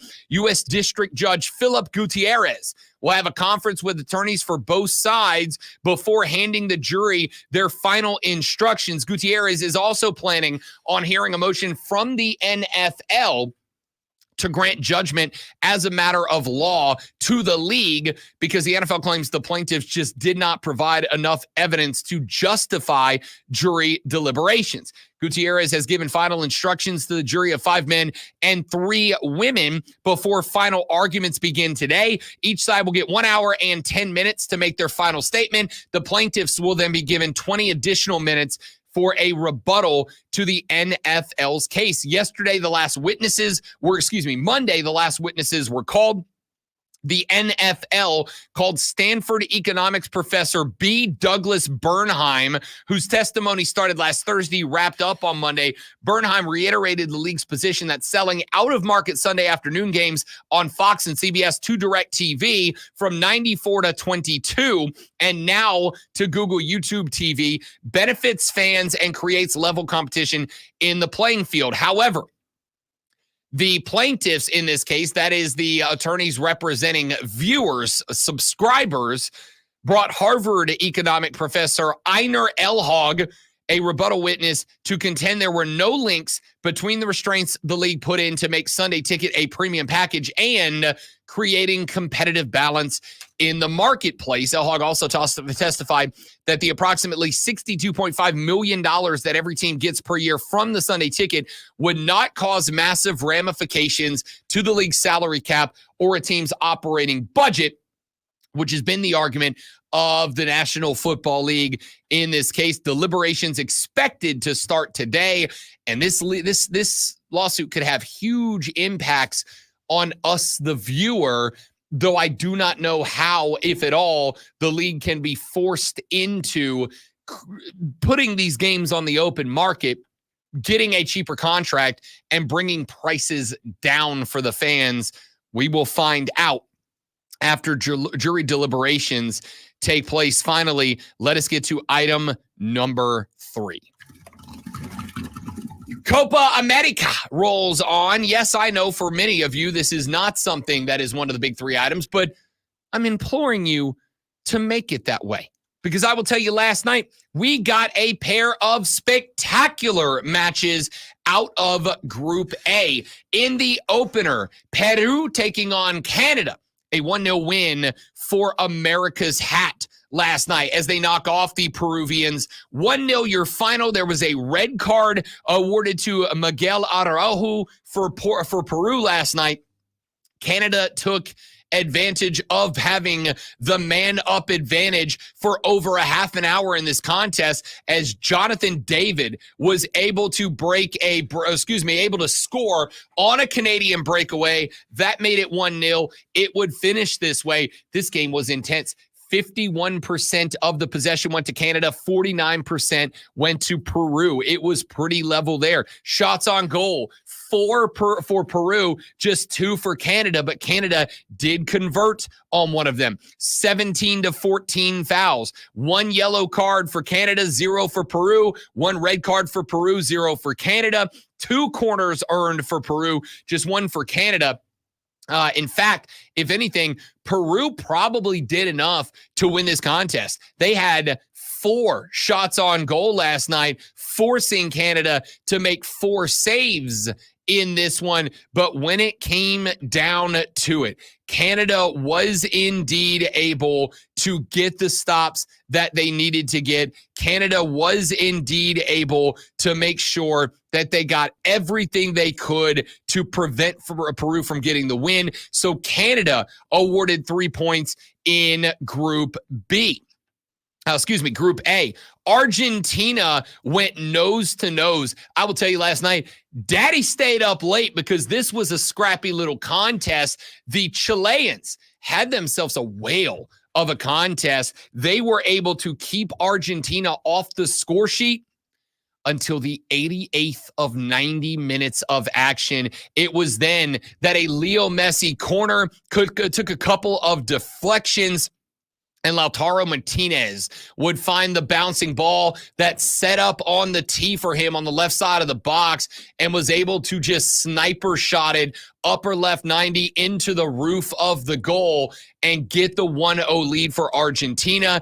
That takes Argentina to a 6-point advantage at the top of the Copa America Group A table. So as we get set for Group B action coming up today. In Group A, Argentina now hold a lead in Group A with 6 points and a +3 goal differential. Canada with 3 points is in second. They are -1 in the differential, and there is absolutely an opportunity for the door to be opened here. Chile and Peru hang on to third and fourth, a tie, both at 1 point, both -1 in the goal differential. Today, Group B gets underway. Venezuela, Mexico, Ecuador, and Jamaica. Both Venezuela and Mexico have 3 points on the score sheet and a +1 goal differential. Ecuador and Jamaica, both -1 in the differential with no points recorded. The United States get back underway tomorrow evening in Atlanta when they take on Panama in Group C play. The Americans and Uruguay tied at the top of Group C with 3 points and +2 in the differential. And in Group D, Colombia holds the advantage, 3 points in hand and +1 on the goal differential. Of course, the tie between Brazil and Costa Rica, a bit of a shocker in round one, has those two teams level at a point apiece. And Paraguay, who lost to Colombia in the opening game of Group D, sits in last place, no points, -1 in the differential. So that's where Copa America leaves off today, with Group B getting underway tonight. Venezuela, Mexico, Ecuador, and Jamaica. We will keep you up to date on that tournament as it progresses all the way up to July 14th. Let us take a break. When we come back here in just a minute, let's have a conversation about personality in sports. Let's have a conversation about, is there a line to where a player should not act, where a driver, a golfer should not act on the internet? That line between professionalism and being a personality that gets attention often is blurred. Let's talk about that next on the Rob Brown Show on the Fan Upstate. New life. All right, guys, quick read, and we're coming right back. Stay right there for me, please, and thank you.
All right, dudes and dudettes, we back. Thanks for hanging in there. Thanks for being patient.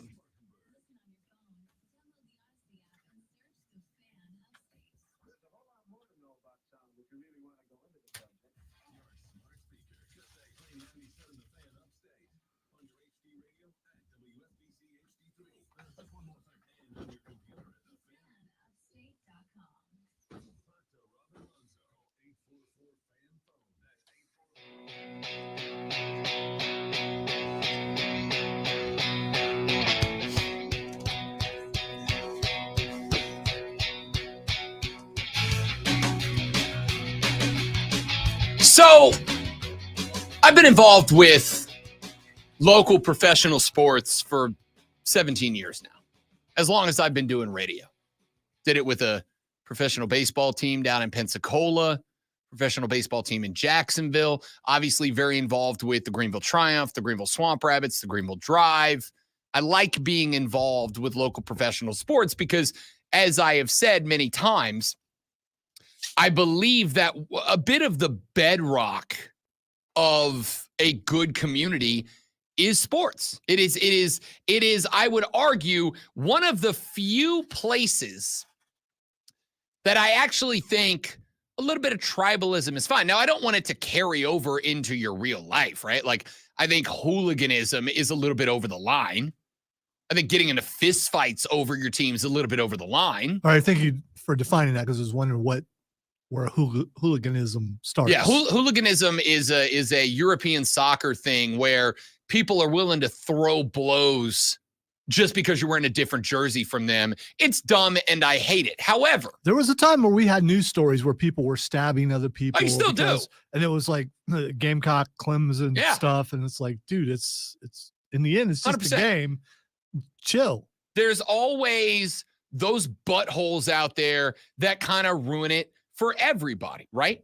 So, with that being said, I do like when a community is really centered around its sports. And for, small town USA, ordinarily that's high school football.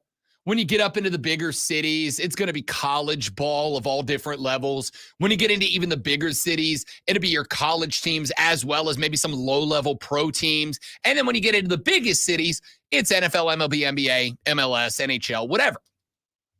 But when it's low-level professional sports, one of the things that I think these teams have to do is to show some personality. I think one of the things that you have to do is to show some personality, is to show that you are connected to the community in more ways than just, we're proud to be from Greenville, right? It's getting out there and doing stuff and being involved.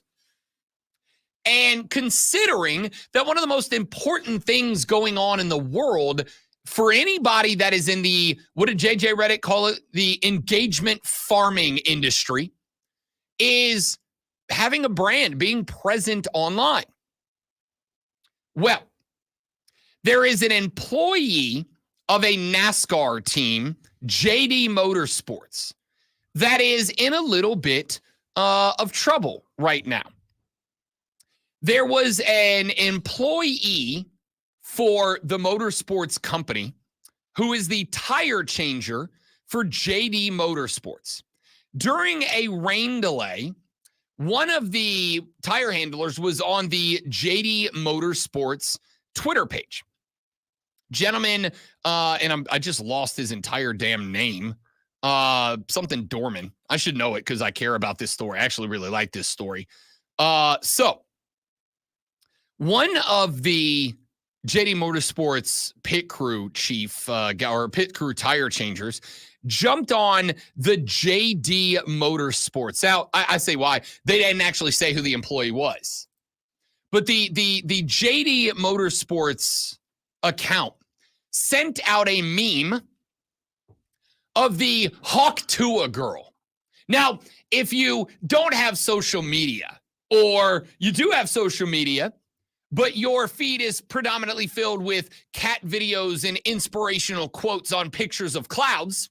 Oh, it probably showed up there too. It probably did. The Hawk Tuah girl got very famous very quickly on the internet for using a very hilarious way of describing a particular action within a particular, shall we say, adult-oriented act that involves a specific piece of the male anatomy. I'll leave it at that. That's about as classy as I can make it. Wow, I don't even think you needed to go that far, but okay. I mean, I need the people to know what we're talking It's out about. there all right? now. It is what there's nothing shameful in that. So, Hawk Tua girl made this reference in an internet video that went extremely viral. Well, last weekend, during a rain delay, somebody jumped on the JD Motorsports Twitter account, put up a picture of the Hawk Tua girl, and wrote, "Current situation. Place qualifying has been rained out. P36 for Amani Williams, P34 for Garrett Smithley, the two drivers representing the motorsports." Well, when asked about it, that tweet was immediately pulled down. That tweet was deleted from the account, and the employee who put up the tweet sent out a tweet from his personal account that said, "Well, boys, I went out on top." The Athletic's Jeff Gluck retweeted that and wrote, "This is why we can't have nice things. Honestly, isn't being a little edgy exactly what a small team should be doing on social media? Good try, R. Dorman 19. I thought it was pretty funny." Now, here's what's very interesting about this. JD Motorsports deleted that tweet, obviously doing so with the belief that, considering the adult theme behind the Hawk Tua meme, that it wouldn't be appropriate or family friendly or whatever. Except here's the thing. It got them more attention, likes, quotes, retweets than any tweet that's ever been sent out from that account. And B, once the individual employee tweeted out, "Well, boys, went out on top," thousands of fans ran to his defense, saying it's funny, it's edgy, it's a good meme usage for a rain delay, considering what Hawk Tua is. It's great memeage from this account, to the point that they got way more heat for putting the guy under fire for a funny tweet than the tweet itself got in the grand scheme of things. And my take is this. Jeff Gluck is right.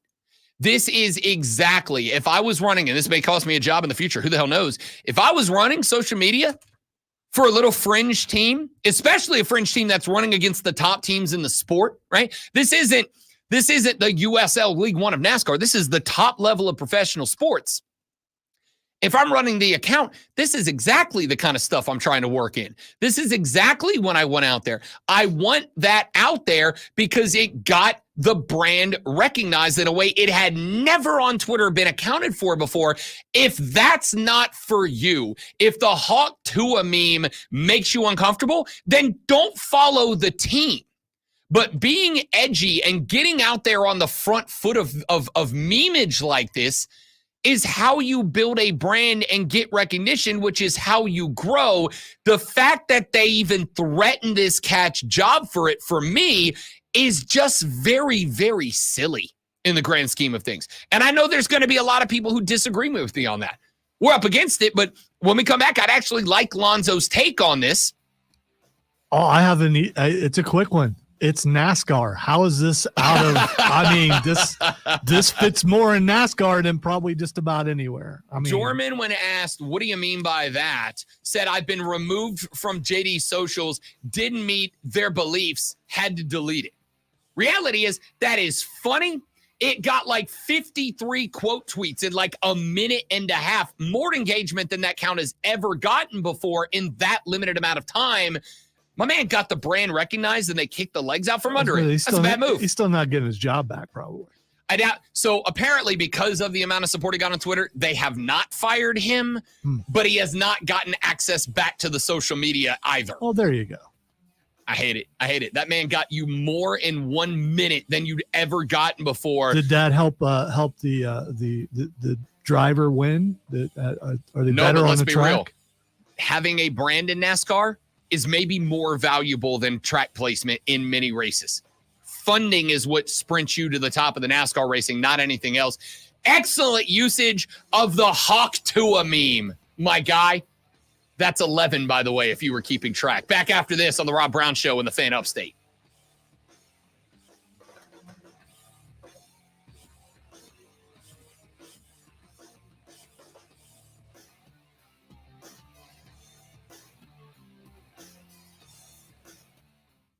Now, if it is a Christian outfit or a religious outfit and it's their car and you know that they're this way when you take the job and you know you're going up against something, and then you deserve to be punished. But who knows? I don't know. I think that's one of the, and I think we deal with that on a regular basis, the concept of, there have been plenty of segments like this one that I'm like, I don't know. I don't know if it's over the line or not, but you can't really do anything about it without just trying it and see what happens. That meme of memes that could be used in that situation is, to me, harmless. It really is. If you know what it means, you do. Most people who don't know what it means aren't going to get all up in their feelings about it. It's a harmless meme. It's kind of sad how something like that can take off. Welcome to the internet, baby. It gets weird. That's what we do here. All right, guys, give me 45 seconds. I will be right back. Do not go anywhere, please, and thank you.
Garden party, just so I can crash it and learn and find out what everyone's wearing.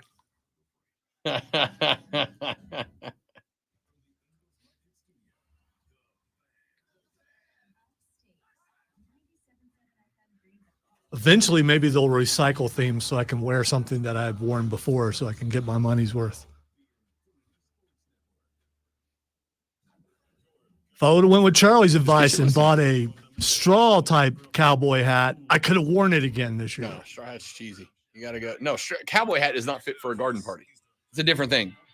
I just love that we are 3 days deep from learning the theme, and I'm still trying to help Lonzo understand the concept of a garden party. It's lost on him. I don't. He just said he was going to wear a straw cowboy hat to a garden party.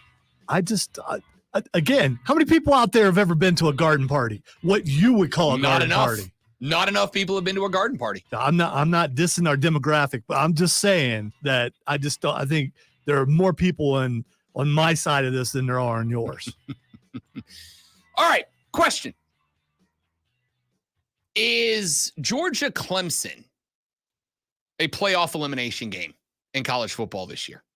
Is it an elimination game? It is for Clemson. Is it, let's say Clemson wins that game. Is it for Georgia? If Georgia loses a game right out of the beginning of the gate, would it potentially drop them far enough down in the rankings that making a sprint back inside the top 12 becomes an untenable proposition? Because they play in the SEC, all they have to do is win some SEC games after the loss, and they'll be right back into the top 12. Honestly, that's a belief held by a lot of people. Yeah. That's those SEC bonus points. And there are Big Ten bonus points too. Whereas Clemson can't afford the loss. I honestly, I think that's a very fair take. I think it's a very fair take. There's an article up right now from Alex Turry on yahoosports.com where he breaks this down. He says, entering the season as underdogs, Clemson often excels in this role, consistently delivering remarkable performances when the odds are against them. The opening game presents a golden opportunity for the Tigers to make a significant statement and regain momentum. A victory against Georgia would be monumental, setting an exciting tone for the season and reestablishing Clemson as a powerhouse in college football. Such a win would energize the fan base and position the Tigers for a thrilling and potentially dominant season. The high-profile matchup is more than just a game. It's a chance for Clemson to prove its critics wrong and demonstrate there is still a force to be reckoned with. However, Athlon Sports wrote the following. Clemson is unlikely to make the college football playoff. If it does, given its recent propensity to struggle in ACC play, it might need to secure an early upset win over Georgia. Certainly, it will need to win one of the two games against Georgia and Florida State. It's easy to forget that offensive coordinator Garrett Riley enters the second season at Clemson. Perhaps head coach Dabo Swinney allows Riley to make his offense his own. On the other side, Georgia doesn't need to win this game to make the playoff. It can all but ensure Clemson doesn't make it with a shutdown performance in week 1. I will say this. The one thing Clemson must avoid is a blowout loss to Clemson. I actually agree. I do not think there is a path back if you get blown out by Georgia. And I don't think that there is a path out if you get blown out, with one exception, great one. You have to outright win the ACC at that point. Yes. That's it. Yeah. I think if you get blown out by Georgia, if you lose to Georgia, let's say Georgia walks you off with a buzzer-beating field goal, like I think there's a path back from that maybe does not involve winning the ACC, right? Now, I do think it would involve, if you lose to Florida State winning the ACC. I think it would involve whoever you lose to in the ACC. If you lose an ACC game and end up 10-2, I do think that it would involve you having to have that team go on to win the ACC and give you some SOS points down the road. But I think if Clemson gets blown out by Georgia, the only path back at that point is to win the Atlantic Coast Conference outright. Texture just said, Rob, is it an elimination game really? Could Clemson not just win the ACC and get in the way it's set up? Yes. But again, I think it's especially if you get blown out. I guess the better question, or the more dialed in question, would be if Clemson gets blown out by Georgia and does not win the ACC, is there a path? Is there a path to check in at number 12 if you get the doors rocked by by Georgia, and then let's say you lose a close contest with, let's even make it as best as we can, eventual ACC champion Florida State? Yeah, but I think if you get blown out by Georgia, the only other than winning the ACC, you have to at least be playing for the ACC championship to be in the conversation. If you're 3 or 4 like you were last year, no chance. I would agree with that. I think the ACC is getting 2 teams in. The problem with the ACC getting 2 teams in is that one's going to be the champ and the next will be the next best team. And more than likely, the next best team is the team that plays in the ACC title game. Scratch that. The next best team will be the team that plays in the ACC title game. So at the very least, Clemson's got to make the ACC title game. And here's the reality. The reality is 10-2 might not be good enough to get you in. 10-2 might cost you. With a secondary loss in the ACC, 10-2 might leave you just left out of the ACC title game. And if that's the case, I don't think there's a guarantee you're grabbing that 12 or 13 spot. You could end up being, 11 or 12 spot. You can end up being 13 or 14 at 10-2 and not getting in. I'm not saying that Clemson, Georgia is a must win. I don't think it is. What I'm saying is if you don't find a way to win that game, if you don't find a way to upset Georgia, and it would be an upset. Again, the point spread has gotten wider, not narrower, since they introduced it a month and a half or 2 ago. The point spread, if I recall correctly, opened at 6.5, or it was either 6.5 and went to 8.5, or 7.5 and it went to 9.5. I'll go look at what it is today with our friends at BetMGM. But I really do think that the game is not a must win, but great when I would say if they do not win it, the other 11 games become must wins. Because I think you have to guarantee yourself at least a spot inside of the ACC championship game to get in. I'm not saying you necessarily have to win it, but I do think you have to be in it. And I think if you are not in it, you are probably missing out. By the way, I lied to you. I said 9.5. That line now, Lonzo, is at 13.5.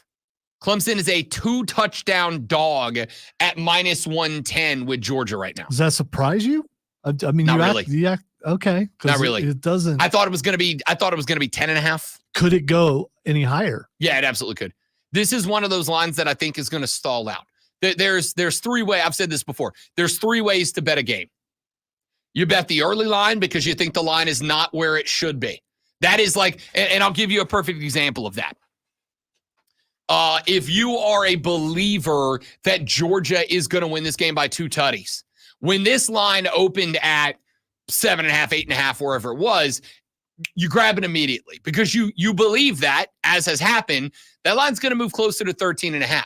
If you grabbed it when it dropped, you only need Georgia to win by 9. If you grab it today, you need them to win by 14. The second way to bet it is to wait until the very minute the game kicks off.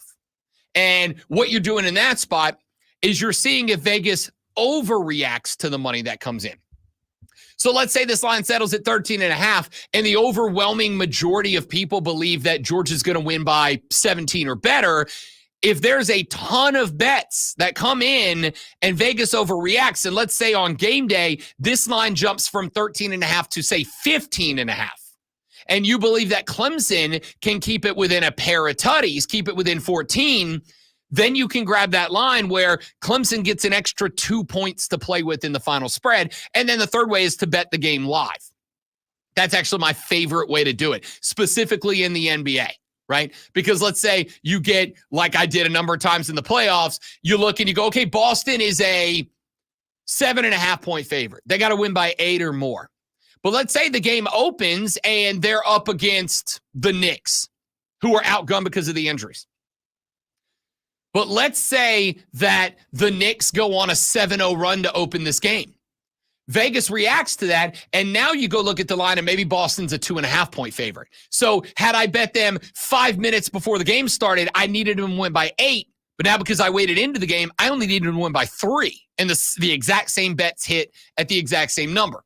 So this line is going to be stable from now until probably like August 30th, maybe August 31st on the day of kickoff. And when we get to that point, I think you'll see a jump. And I do think you'll see that line move at least up to -14.5, maybe 15.5. Maybe it rounds out at an even 15 or something like that. But I really thought the number was going to be 12.5 when it settled. And it's going to settle over 2 touchdowns because I don't think the points are coming back to Clemson. I don't think this number is going down. So you are a heavy dog, but here's the flip side. If you're going to upset a team, great one, you do it in week 1, right? You do it in week 1. You do it when they have not perfected their rhythm and timing because you can go out there and you can scrimmage a billion times, but until you get into the live heat of battle against the team that is not your guys, that you haven't seen work out all fall, that you haven't seen work out all summer, until you are running a high-tempo, full-speed offense, that chemistry is not, it's just not there. That's why so many teams that end up having high-flying offenses at the end of the year, you go back and you look at their week 1-2 numbers, they're not what they averaged out to be. They're the numbers that drag the season average down. That's your chance to snipe a team, but obviously the same is true for Clemson. And when you got a guy like Cade Klubnik who's trying to find his stride, when you got a wide receiver core that was a letdown last year that is going to try to find its place, and oh, by the way, one of the bigger names transferred out, the chemistry issue is an issue for you as well. All of that being said, if Clemson wants to make the playoff, I don't think they can get blown off here. Because if they do get blown out and nobody else gets blown out, and let's say that the third place in the ACC, we'll say the top 2 teams, Florida State and Miami, make it. Let's say Florida State, for the sake of the conversation, let's say FSU goes 12-0, Miami goes 11-1, only with a loss to FSU, and those are your ACC title teams. Let's say Clemson checks in third. Let's say Clemson checks in third, but they got blown out by Georgia, and let's say the other third place team is North Carolina. But North Carolina never got blown out. Let's say they have 2 losses as well, and let's say those 2 losses are by a combined 4 points. North Carolina is going to get the higher ranking, and that third place ACC team at the best is going to be fighting for spot 11, 12, 13, 14, which means that if North Carolina gets slotted one above Clemson in the final rankings, and that comes down to 12, 13 instead of 11, 12, you're going to get that blowout at the hands of Georgia would be what cost you a playoff spot. The only thing Clemson cannot do in this game is allow Georgia to cover the spread. See, I agree with all that, but I just don't believe a third place ACC team can make it. And according to rank, with you look at the teams that are in the SEC, and especially the teams that are coming into the Big Ten this year, if a third place team in the SEC or the ACC is going to get ranked way above it, SEC or Big Ten are going to get ranked above the ACC team. It just this is going to be interesting, this being the first 12 team. It's going to take a couple of years before this thing gets comfortable, but Clemson needs to win that game. I really don't disagree with you. At the end of the day, if you want to make sure you're in a playoff, win this game. Win this game. Because I think if you lose to Georgia, but you lose to a Florida State, or if you beat Georgia, but you lose to a Florida State, you lose to a whoever, you're still in the ACC title game. If you have 2 losses, even though you're looking at conference rankings first, I don't know that anything is guaranteed, but more importantly, that's going to be the spot that dings you in the end of season points rankings and on the old eye test that a lot of people are going to determine. And I do agree with Lonzo. A team that is third in the SEC is going to be ranked higher than a team third in the ACC. A team third in the Big Ten is going to be ranked higher. I'll be straight up. I don't know that a team that is third place in the Bob's Used Cars 12 won't necessarily be ranked ahead of a team that is third in the ACC. So if you know in the Power 4 that at the best you are going to be considered, whether you are or not is irrelevant. It is what you are considered. If your conference is going to be considered at the best, the third best conference in the Big 4, and maybe the 4th best behind the Bills Dentistry 12, then in that case, having 2 losses and one of them being an absolute ass-kicking by Georgia effectively removes you from the conversation. I'm not willing to say it is an elimination game for Clemson from the playoffs. What I am willing to say is if you get throttled by Georgia, it probably is. And I think that's probably a fair way to look at it. Agree or disagree? 71307 is the text line. Joey B said early in the season, defenses are always ahead of offenses. I think this game looks a lot like the last time they played in 2021 when it was a 7-point game. That's advantage Clemson, right? Because Clemson's defense should be back to dominant this year. Should be. They also should have been the last 2 years, and they weren't, but they should be. And if that is the case, that's advantage Clemson. I just need the goal for me, be inside of 13.5. Be inside of that point spread. Good teams win, great teams cover. That's the mindset I'm taking into this matchup. Dabo's mindset's got to be go win the damn football game. But the mindset for me, if Clemson wants to make sure that even at 11-1 or maybe 10-2, they're in the conversation, is don't get your doors blown off by the dogs. Let's take a break. Coming up in the next hour of the show. So what does the full season preview look like for Clemson? ESPN gave their thoughts. We'll talk about that. But in the next segment, we got to talk video games. EA Sports College Football is coming back. They rank the 10 most difficult places to play in college football.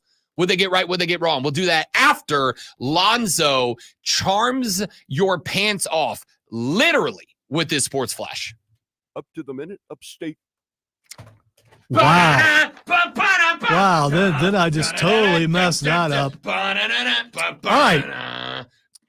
A new NCAA football rule approved yesterday will allow all coaches to provide instruction during practices and games, removing the previous restriction of just 11. However, the new rule maintains that schools may have only the assistants plus the head coach recruit off campus. Just picture you're hearing the music. The Braves second game against St. Louis Cardinals was rained out yesterday and will be made up as part of a split doubleheader today. First game will start at 12:45 with Ronaldo Lopez on the hill against Kyle Gibson. Game 2 will see Bryce Elder in his return from a AAA Gwinnett at 6:45. Chris Sale's next start will be tomorrow against the White Sox. Tune in this afternoon from 3 to 7 p.m. for a brand new local show, Wire to Wire. Cole Bryson and Dees will get you up to date on the latest local and national sports news. Great guests, great debate, and a whole lot of fun. Wire to Wire.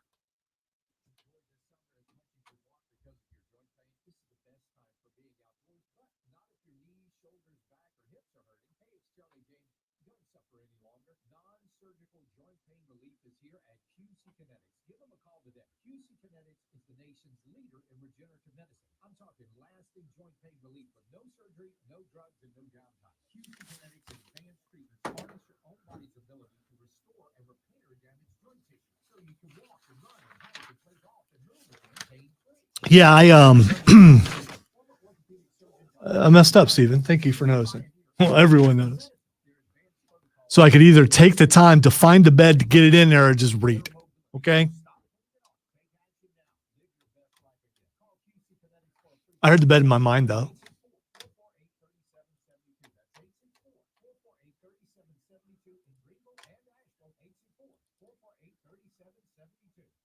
Hey, you make a mistake at your job, maybe 3 people notice. If I make a mistake at my job, thousands and thousands of people hear it.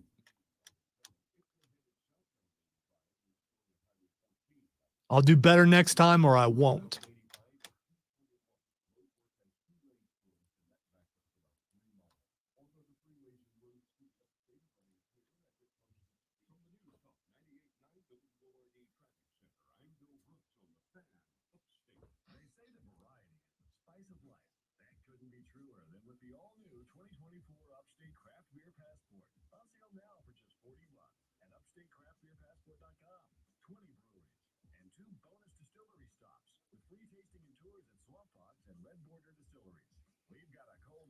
I also made sure that I made the mistake when I know the boss is driving in so he can hear it, because if you're going to mess up, you want to make sure the boss hears it.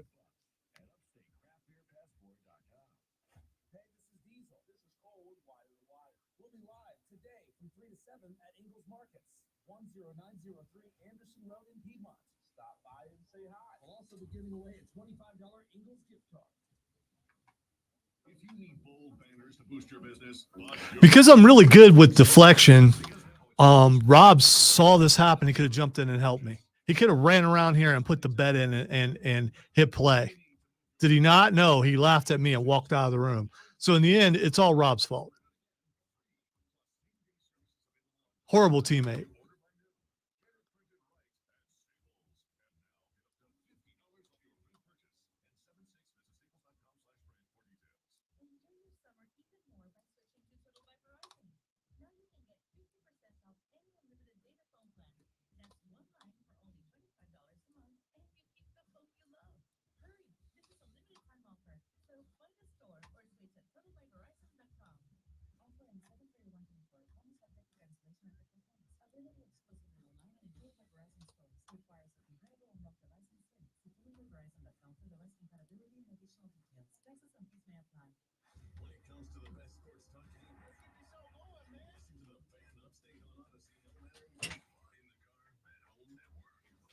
I decided it was your fault. That's fair. Most things are. Because you're a bad teammate. A good teammate would have come around here and put the bet in and hit play while I was on me. reading. Yeah, I mean, on me. you I'm very know. sorry.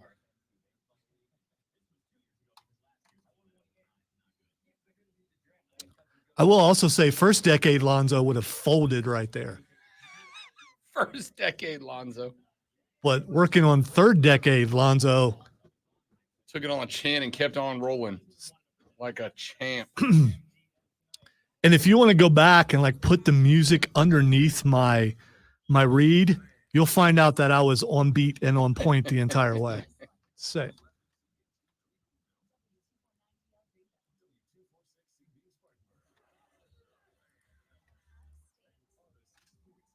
QC in the first break.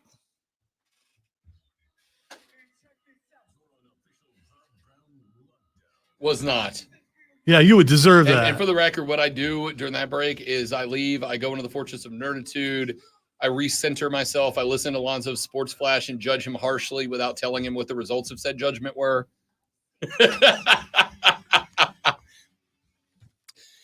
Hour number 3 of the Rob Brown Show goes now. Welcome back, ladies and gentlemen. Hayden has Mario joining us 1 hour from right now to talk some NBA as we get geared up for the NBA draft tonight. After the draft next week, we will evaluate where the rosters stand. And then with Mario, we will begin talking baseball and shifting our attention to the footballs as we inch ever closer. Inside of 75 days, just a touch over 10 more Wednesdays, dude.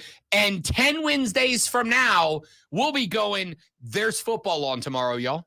Real life football. Football that counts. Football that matters. Engineering isn't doing anything right now. Maybe we could get them to install a countdown clock like right behind me.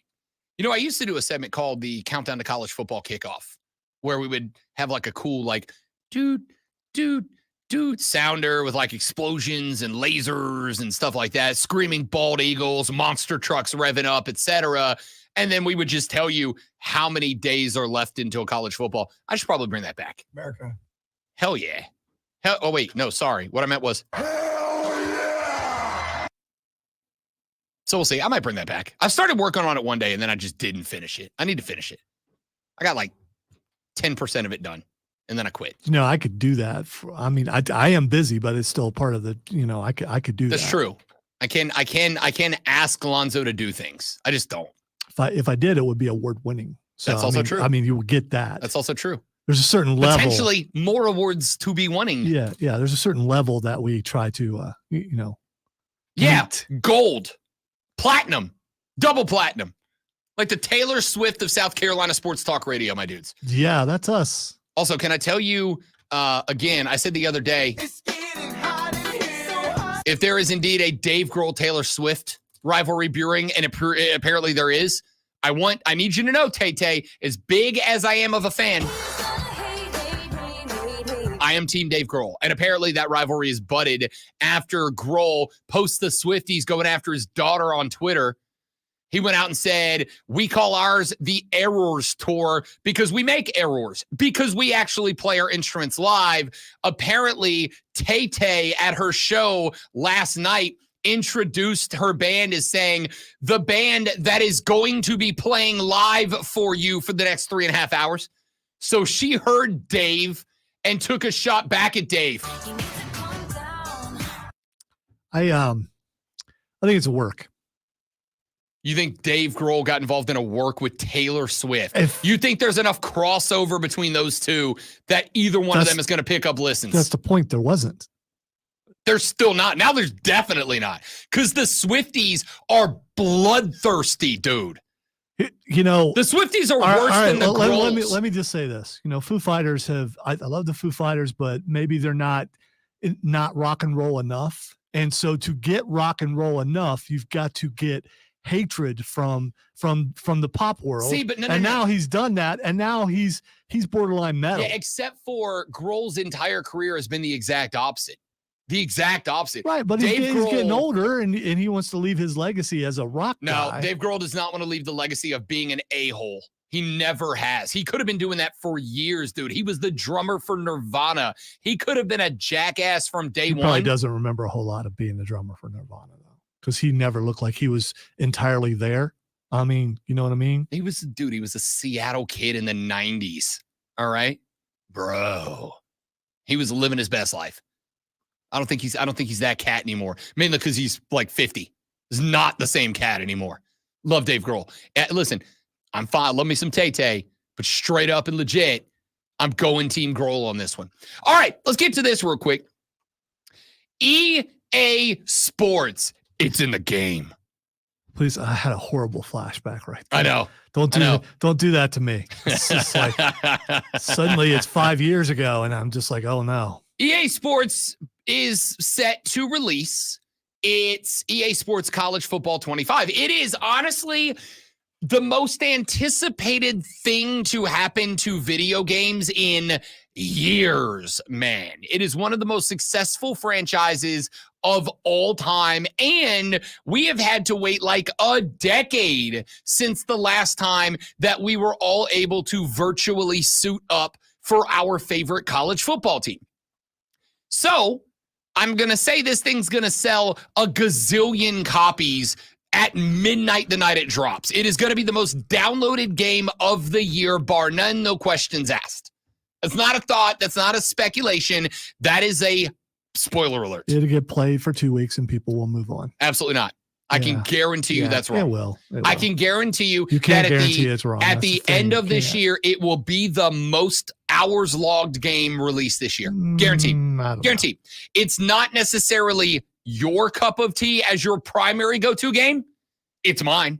I promise you that once this game drops, Call of Duty and Pressure Washer Simulator and Red Dead Redemption, they're all taking a back seat for months. If I recall, this is only going to be available on next gen, which means you won't be playing. I am going to say now, because she's at work and can't hear it, Daddy's buying a new console. He's locked in. We'll see. He's locked in. You've been saying that for a while, but you haven't done it. I will tell you that this is going to be the trigger, because I'll tell you how it's going to play out. That game's going to drop. I'm going to watch all my buds online posting their clips and posting their takes and talking about how good it is that we back, boys, with a Z on the end. And I'm going to get super jealous. And at like 8 a.m. on that Saturday, I'm going to roll out to the local gaming store. I'm going to pick up the X or the PS5. I'm going to pick up a copy. I'm going to bring it back to the house. And I'm never going to tell her I spent that money. And if any of you snitches do, I'm coming for you. You can catch these damn hands. All right? Yeah, don't be snitching, people. Shut it, please. My God, man. That was a good one. Yeah, that is a good one. Really I added good that one. one yesterday too. Pretty excited about it. I played it a bunch back in the day, but people get violent over these games, and I'm not into that kind of Nobody violence. gets violence. They talk bleep. No. We've talked about, I've seen physical violence over Over this a stuff. video game? Yes. You And hang out with too many really, really rabid dorks. everybody I know is very intense, including you. So am I. I mean, Listen. you snapped the head off your driver. How are you not going to? Well, those Because I didn't hit it on somebody else. By the way, the Series X is pretty heavy. You probably would. I mean, you're not going to pick that up. No, and that's throw way it too across the room. expensive. And if I'm you not do, buying new drivers. If you do, it's going to go through the wall. It's not going to bounce off of it. It'll just be like stuck in the plaster. I am not guy who's ever planted a video game controller in the drywall. All right. I get heated, but I throw it at the couch, not the wall. Anyway, EA Sports put out its ranking of the top 10 most difficult stadiums to play in as an away game, as an away team. Here's the list they put together. Here's their top 10, where they go right, where they go wrong.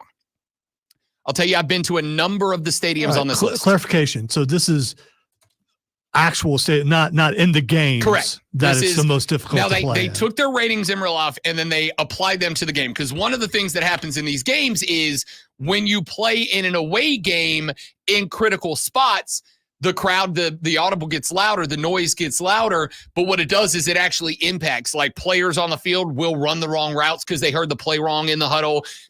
When you display you can pull a button and it shows you on the field the play you selected. The routes and stuff will get distorted, so you can't actually see what the routes are based on the pressure and the place that you are playing.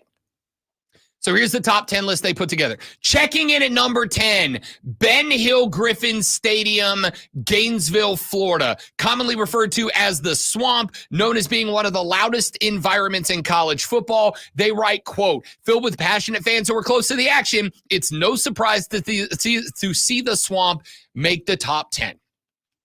Number 9, staying in the Sunshine State, Doak S. Campbell Stadium, Tallahassee, Florida. They write, located in Tallahassee, Doak S. Campbell Stadium is the home of the Noles. Fans pack the stadium every Saturday to support the Seminoles, Doak and it's what? only Doak S. Campbell Stadium. Okay, because it didn't sound like you were saying S. Doak S. Campbell Stadium. Okay, it still doesn't sound like Not you said- Docus. No, it's anyway. Go ahead. Fans pack the stadium every Saturday to support the Seminoles, and it's only going to get more difficult to play in as the program continues to improve. Can you substitute dope with broke and say that again? No. Broke ass stadium. Number 8, Gaylord Family Oklahoma Memorial Stadium in Norman, Oklahoma. They write the Sooner faithful remain present and loud throughout it all with this program. Expect this environment to get even stronger as the program makes the move to the. Okay, explain to me how being in the SEC makes the stadium louder.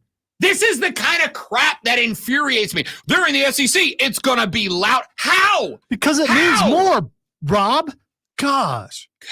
Whatever your name is. Broke means ass more. analysis is what that is.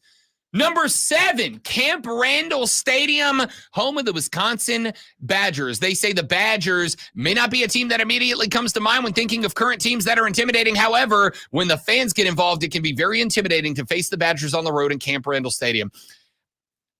I don't know about Wisconsin. Here's the thing. I mean, you've been to more stadiums than I have, so you may be able to judge. I've not been to Camp Randall yet. Yeah, I was guessing you've never been to Wisconsin. It's on the bucket list. I do want to go. Well, who wants to go to Wisconsin? Wisconsin. I do. I would like to put together a swing where I do a Camp Randall on a Saturday and then a Lambeau on a Sunday. Suddenly on Saturday, Rob wakes up and says, let's do a roadie to Wisconsin.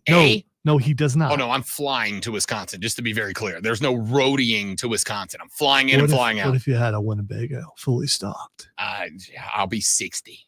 That does sound awesome as a retirement plan, but I'm too big to keep my broke ass in a Winnebago right now. Number 6, the Penn State Nittany Lions in Happy Valley Beaver Stadium.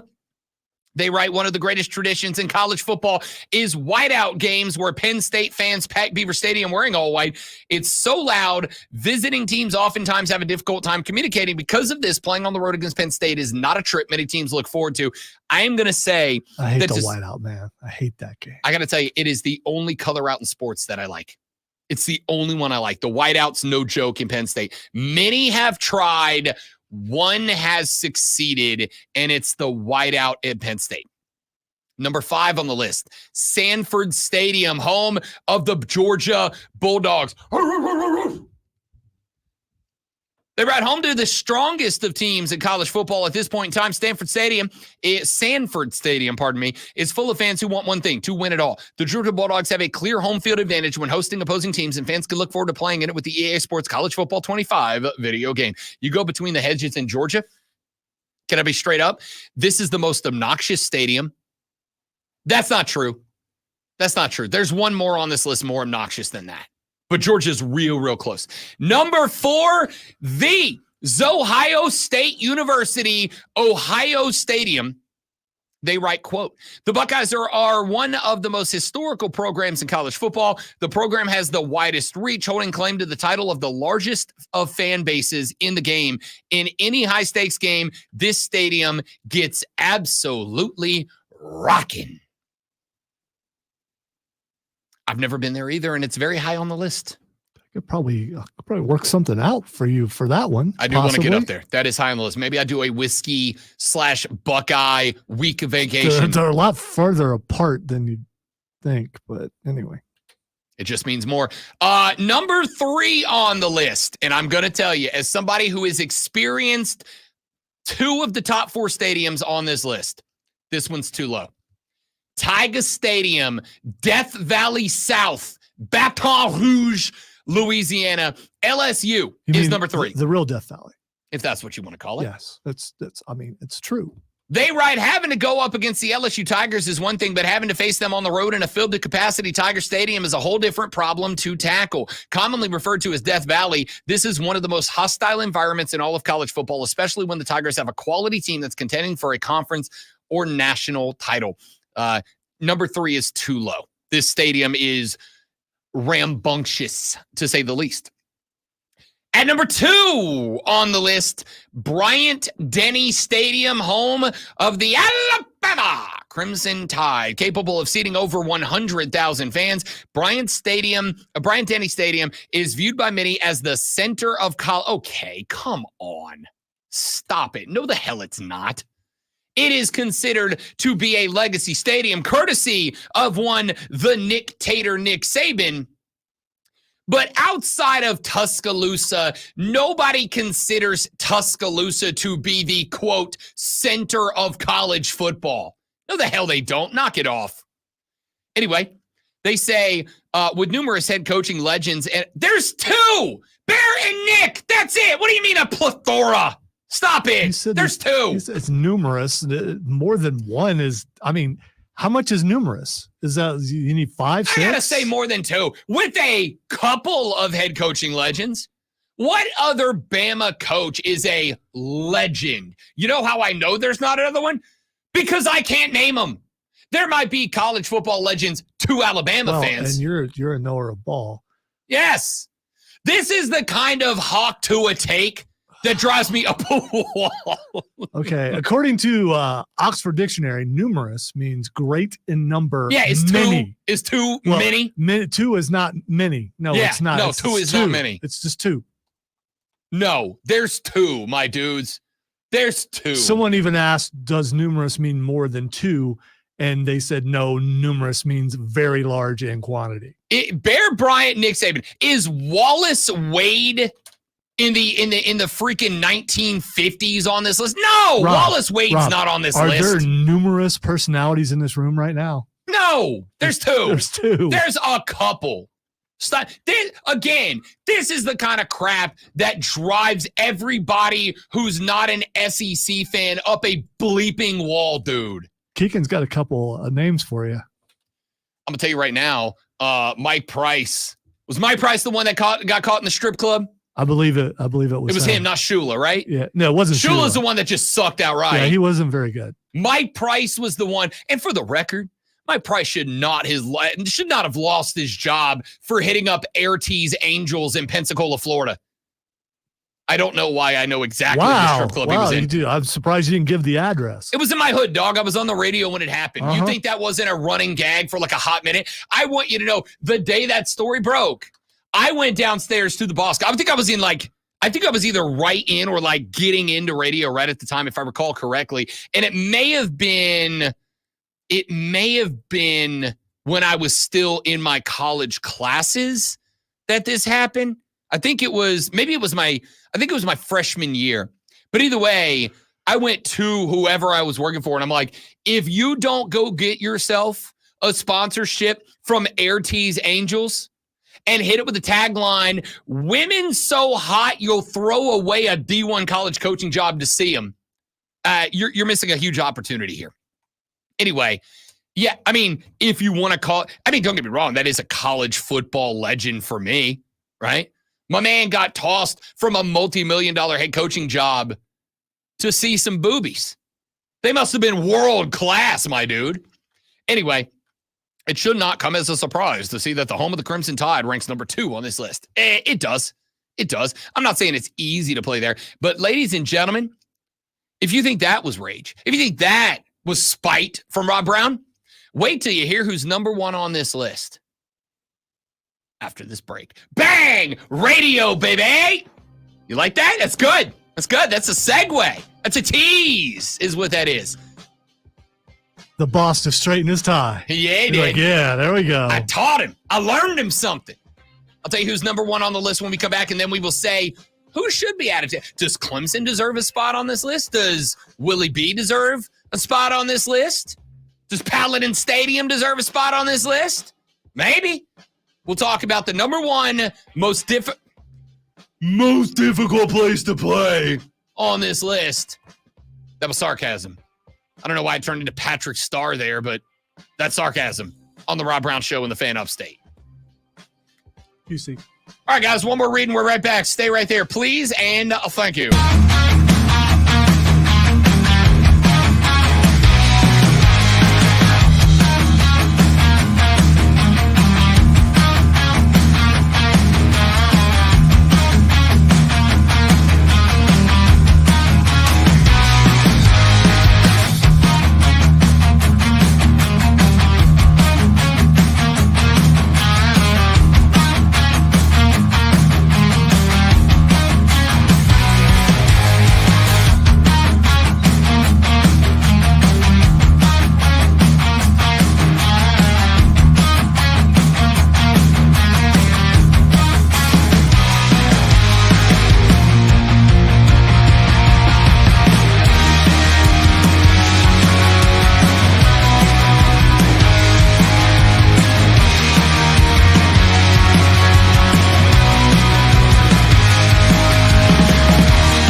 right, guys. We're having a discussion. Might be a client. There's a guy in the parking lot in a light blue shirt and a peach jacket, which I just told Lonzo is appropriate garden party attire.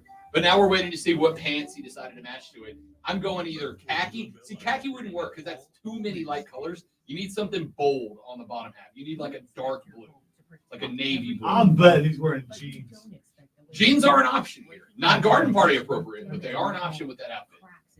But if you're going to go jeans there, you got to go dark blue jeans. You can't go like regular old Wrangler. He's not going to get out, though, because he's probably waiting until the building I will do supposedly this segment opens on this microphone. at stand. 8:30, and it's 8:23. So I'm going jeans because of the license plate. yeah, but that's the name of the company. I understand, but Okay. like a construction guy is going a suit top with the jeans on the bottom. And I'm also going to go with light brown dress boots, like Chelsea boots. Chelsea green boots? No, Chelsea is a style of boot. Okay. Chelsea are the boots, the black boots that I wear that are slip-on boots with they're leather, but they're slip-on and they have the fabric between the heel and the front so that you can stretch them out, put your foot in. Hey, this is Matt Speed. Guy, come on! I told you he's not. Get out of the car! He thinks the building doesn't open until 8:30, even though the building doesn't open. And so he's waiting until 8:30. He's not going to get out. Or he's watching us on the stream right now and he's laughing his butt off. For a half second, I thought it was Will when he leaned forward. I was like, no, come on. Will would not dress like that. What are you doing, bro? We are being creeps right now. Today, sunny with a high of 97. Do all of these mics pick up stream feed? Or just the No, I ones that are on? can, just the ones that are in utility, I can make it. No, that's fine. I was just curious. With the new Easy Rewards program. Sponsored by ChumbaCasino.com. Play social games online for free. Head to ChumbaCasino.com now. You could just run downstairs and find out after Y'all gonna be 8:30. looking at the man boobs because I might have to do the Emmett standing up. Well, I could car. I could send an email to the person who's probably recording them and ask Oh, them. that's true. Chris, Or we send need a security text. cam footage. Oh, there we go. There we go. We can get that. Specifically from 8:25A to 8:45A. No reason. New life in the next break. 10-4.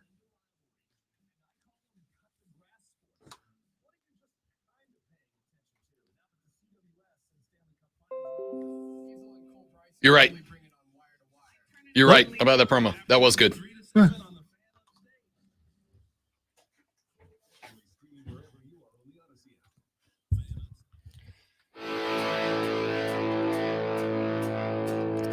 So we were talking about EA Sports ranking their top 10 most difficult places to play in college football on the road.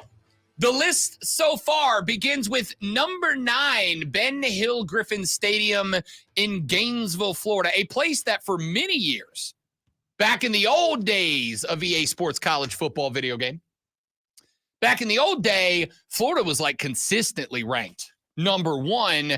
I think I'm getting the impression, and I do not have the metrics by which they measured, but I think they were leaning pretty heavy on home record and success. Blue khakis, brown shoes.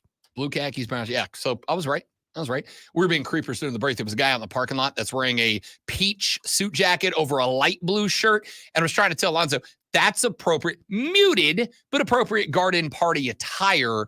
But you got to have the right pants for it. I don't do muted though. So, you know. Right. I actually own a very similar jacket. I call it my Mark Henry jacket. It's a good jacket. I have that same one. I could rock that for a garden party, but I'm not. All right. So Ben Hill Griffin, usually number 1, which the fact that they are number 10 and behind FSU at number 9, I've been to both of those stadiums. I am going to 100% tell you the Swamp's a harder place to play when the crowd is full throat than Broke Ass Campbell Stadium. It's a harder place to play, but that leads me to believe that they are leaning heavily on recent record at home than they are the traditional view of these stadiums. FSU at number 9, Boomer Sooner at number 8, Gaylord Family Oklahoma Memorial, Camp Randall, home of the Badgers at number 7, Penn State's Beaver Stadium at number 6 up there in Happy Valley, number 5, Sanford Stadium, home of the Georgia Bulldogs. You got to bark when you say it. Number 4, the Buckeyes of Ohio State, Ohio Stadium. Number 3, LSU, Tiger Stadium, a.k.a. Death Valley OG. Alabama Crimson Tide, Bryant-Denny Stadium at number 2. And the number 1 most difficult place to play, Texas A&M's Kyle Field.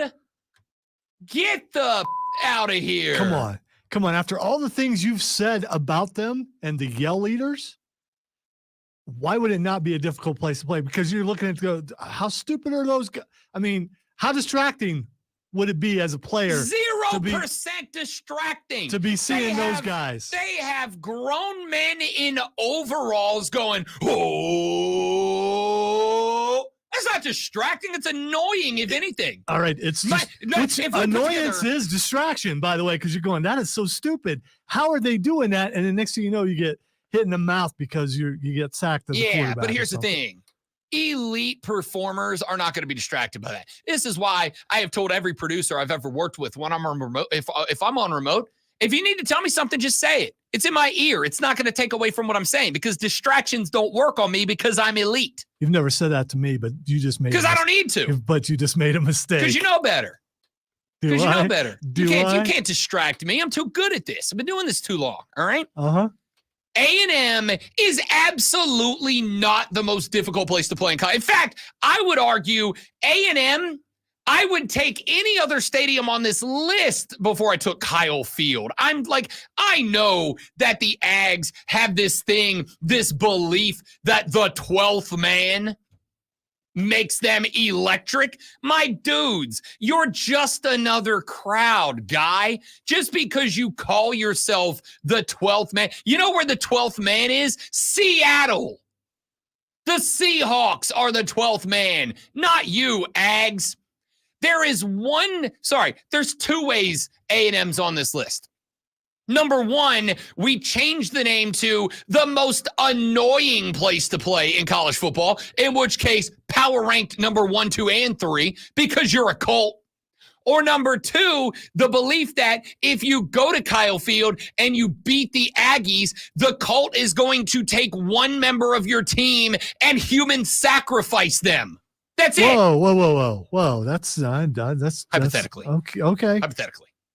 Of course, obviously, hypothetically, right? No, they are not. Get the hell out of here. No, they're not. You know what this makes me think about this entire list? I really don't give a. That's what it makes me think about this entire list. Nothing. So, let me ask you a couple of questions. Number 1, sincere question, Lonzo. You've been there. You know it. I know you're not a fan. Death Valley's tough. Clemson, who would you bump from? Would you bump anybody from this list and put Clemson on it? I don't think there's any list where I would put Clemson on. Yeah, I'm not the guy to ask for that. No. Worst experience I've ever had was at Clemson Stadium. So, I mean, drunk guys threatening to throw my baby off the side of the makes it loud stadium because I didn't stand up and do the CLEMS. What is the next letter? I don't know what the next letter. I believe it is an O. N. No, they do that thing where they can't remember. Oh. Yeah. It's like, hey, Bobby, what's the next letter? Hey, Bobby. Bobby. I think it's an N, Joe. Okay. Hey, damn it, Bobby.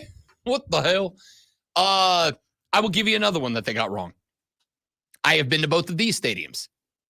LSU is not an easier place to play than Bryant-Denny Stadium. It's not. I have been to both. Now, there is a caveat with LSU.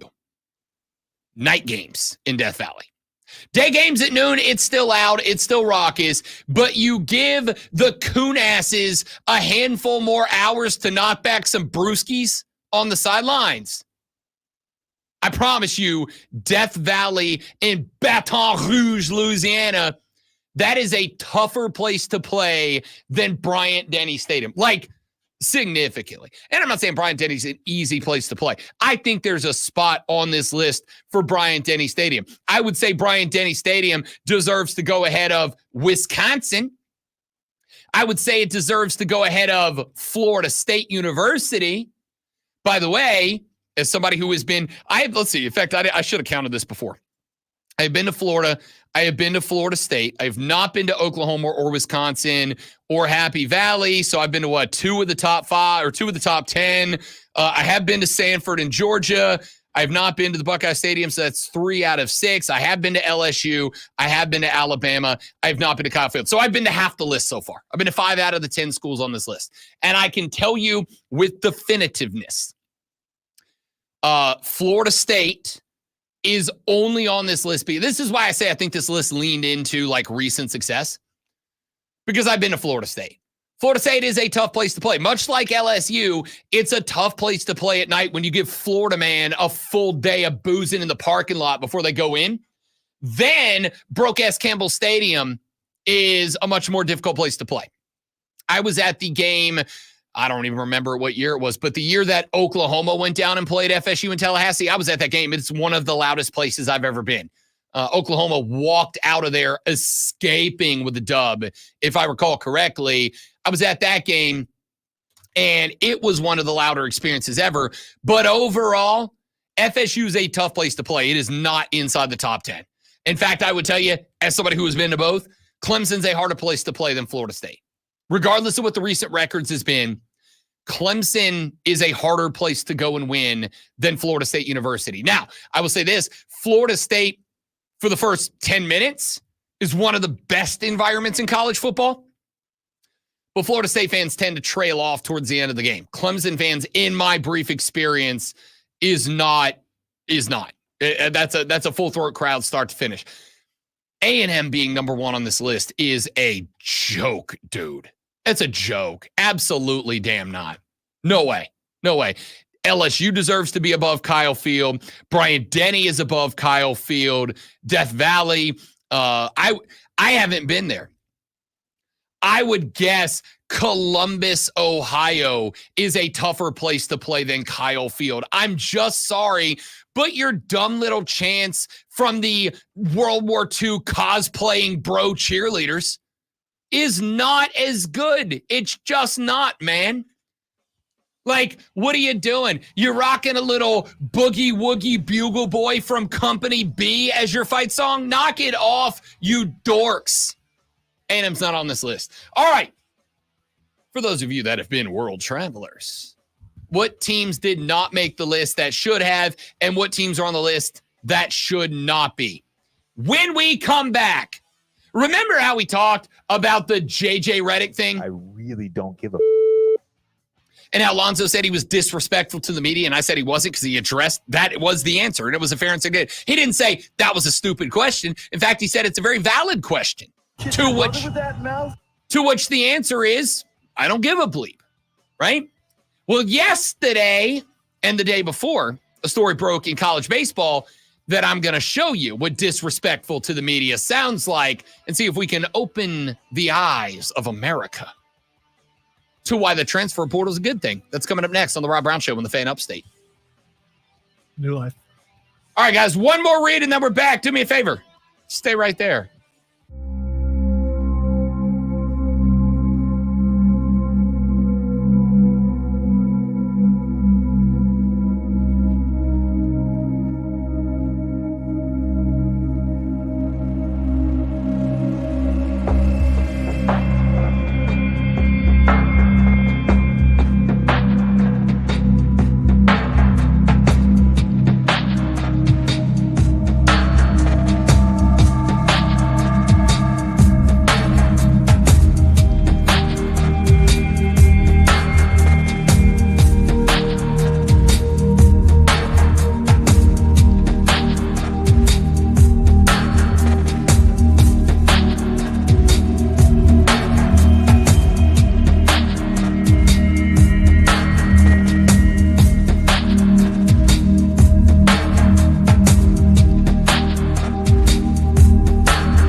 back. So you're saying that the crazy thing you just did, you wouldn't have done if we were. No, I did anyway. Yeah, because I think you would have. Starting my 1.75 journey from the beginning and go. Catch up, Mark. We had a good show today. Good show today. Laced with wonderful topics like the difference between creeks and rivers and ponds and lakes. Spoiler alert, there's not one. Allegedly. Words don't mean anything anymore. Like I said, the difference between a creek and a river is the difference between porn and art. I can't define it, but I can tell you when I see it. Going home, get me a nice beach chair and going down by the creek and just sitting there. You mean going to the beach? Yes, going to the beach. There's a bit of sand up on the side when there's been some heavy rain. So yeah. Or maybe I'll get some play sand, take it down there and make my own beach. So if you go down to the side of the river and then you just dump out like a bulldozer, like one bulldozer's worth of sand, right? Does that immediately make you on a beach? I think so. I think it does too, right?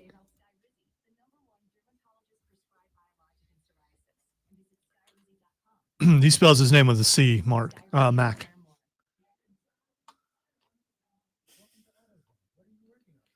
There's no K in there. Hey, what if Mark wasn't his real name? Wouldn't that be funny?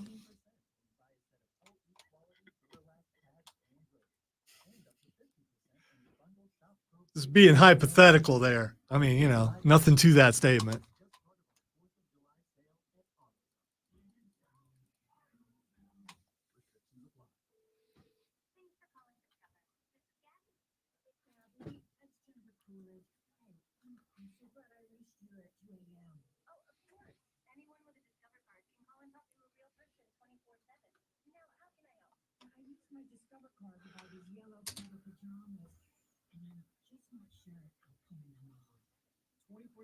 US-based customer service. It pays to discover. Odie just texted me, beaches come from a can. They were put there by man in a factory downtown. He did, Mike. Millions of peaches. He lost a bunch of weight. Peaches for free. Thank you, Mike. I did. So far about, what are we sitting on? About 43 pounds right now? I'm bad at math. Let's call it around 45. Less round 45.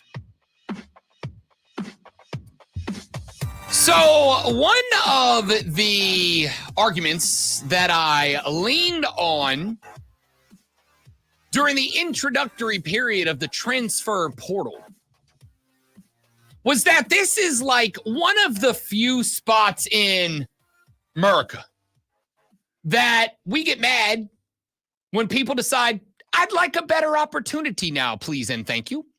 This is one of the few spots we get upset when somebody goes, I've got an opportunity to do better for me and my life and my family, etc., my career. Guys, I'm going home. No. Screw you guys. I'm going to another school. Big difference there, Eric. Big difference there. I'm gone. That's exactly right. Thank you, Heather. The whole gallery chiming in on this one. So, when students were allowed for the first time the opportunity to say, screw you guys, I'm going to another school, a lot of folks got real upset about it. A lot of folks got real bummed out, like, oh, no. And one of the arguments that I leaned on for a very long time there for a hot minute was, hey, wait. Coaches do this all the time. Coaches all the time say, yeah, I'm not going anywhere. And then they get a check with an extra zero on the end and they are 88 and out the damn gate. They gone with a capital G. Hasta luego, muchachos. So why is it that it's okay for them and it's not okay for players? And the only response that I have ever gotten, which in my ever so humble opinion is a bad argument, is, well, they've earned it but so what? So you're telling me that a second-year coach at an FCS school who gets an FBS opportunity has earned the right to bolt from that school for a better paying job, but a player who's been in the mix for 4 years hasn't earned the right to do the same thing? Nope. That's a dumb argument. All right. If you hold that position, really look in the mirror and consider why you hold that position. The answer is because you just don't like that players can leave a school. Well, one of the things that I have said is that if you hold the position of they shouldn't leave because I don't like them to, that is bad. That's a bad thing, especially if you are a college coach, as there were a bunch of them at the time. No, I'm not naming any names or pointing in any particular directions, like South, but there were some coaches. I don't think that's South. South? Yeah, South? I think, South. I think it's South? more in that direction. than it is South, that. like South. I'm not naming any names or just whatever direction I'm facing is South right now. I'm sure there's a Compass app on your phone if you want to be completely. I'm not that dedicated. Okay. Not that dedicated. Point here is there were some coaches who were anti-portal. And the argument for being anti-portal effectively boiled down to one thing and one thing alone. What it boiled down to was, I don't like it. Yet, I bet those same coaches, if presented with a paycheck that had a couple of extra zeros on it, would be gone as well. I present to you Exhibit A, the former head coach of the Texas A&M Aggies, Jim Schlossnagel. Or Schlossnagel. I don't care. Say it how you want. Come on, do it right. Jim Schlossnagel. It's more. I think it's Nagel. I do. Jimmy S. See, because Jimmy S, after Texas A&M lost the College World Series, you will remember, because when you listen to this take, I need it fresh in the old noodle. This was Monday night. This clip that I am about to play for you is from Monday night. The news that predicated this clip being worth playing on a show in Greenville, South Carolina, in Spartanburg, South Carolina, broke yesterday. Now, I'm looking at my watch, and my watch says that today is Wednesday, which would have made yesterday which day, Lonzo? I believe that was Tuesday, Rob. I believe it was Tuesday. And the College World Series ended on Monday, which means that the press clip I'm about to play for you was less than 24 hours before Jim Schlossnagel took the job at the University of Texas. You want to know what disrespectful to the media is? You want to know what sounding like a sanctimonious sounds like? It's this clip from Jim Schlossnagel. Coach, with respect to the difficult outcome tonight, but with the rumors circulating today about a specific job opening, what do you have to say about your future in Aggieland? Yeah, I mean, I think it's pretty selfish of you to ask me that question, to be honest with you. But I left my family to be the coach at Texas A&M. I took the job at Texas A&M to never take another job again. And that hasn't changed in my mind. And that's unfair to talk about something like that. That'd be like you asking Montgomery if he's going to sign in the draft. But I understand you got to ask the question. But I gave up a big part of my life to come take this job, and I've poured every ounce of my soul in this job, and I've given this job every single ounce I can possibly give it. So write that. Coach, thank you very much. I left that little soundbite in at the end because he just, like he was angry at the world, got up, pushed the chair back, and walked away. That was the last question, whether you liked it or not, but I want to flash back to the middle of that clip. Not just the point where he told the reporter, it's selfish of you to ask that question. No, it's not, Jim. Your name was heavily connected to the head baseball coaching position at the University of Texas. You know, kind of A&M's biggest rival in everything.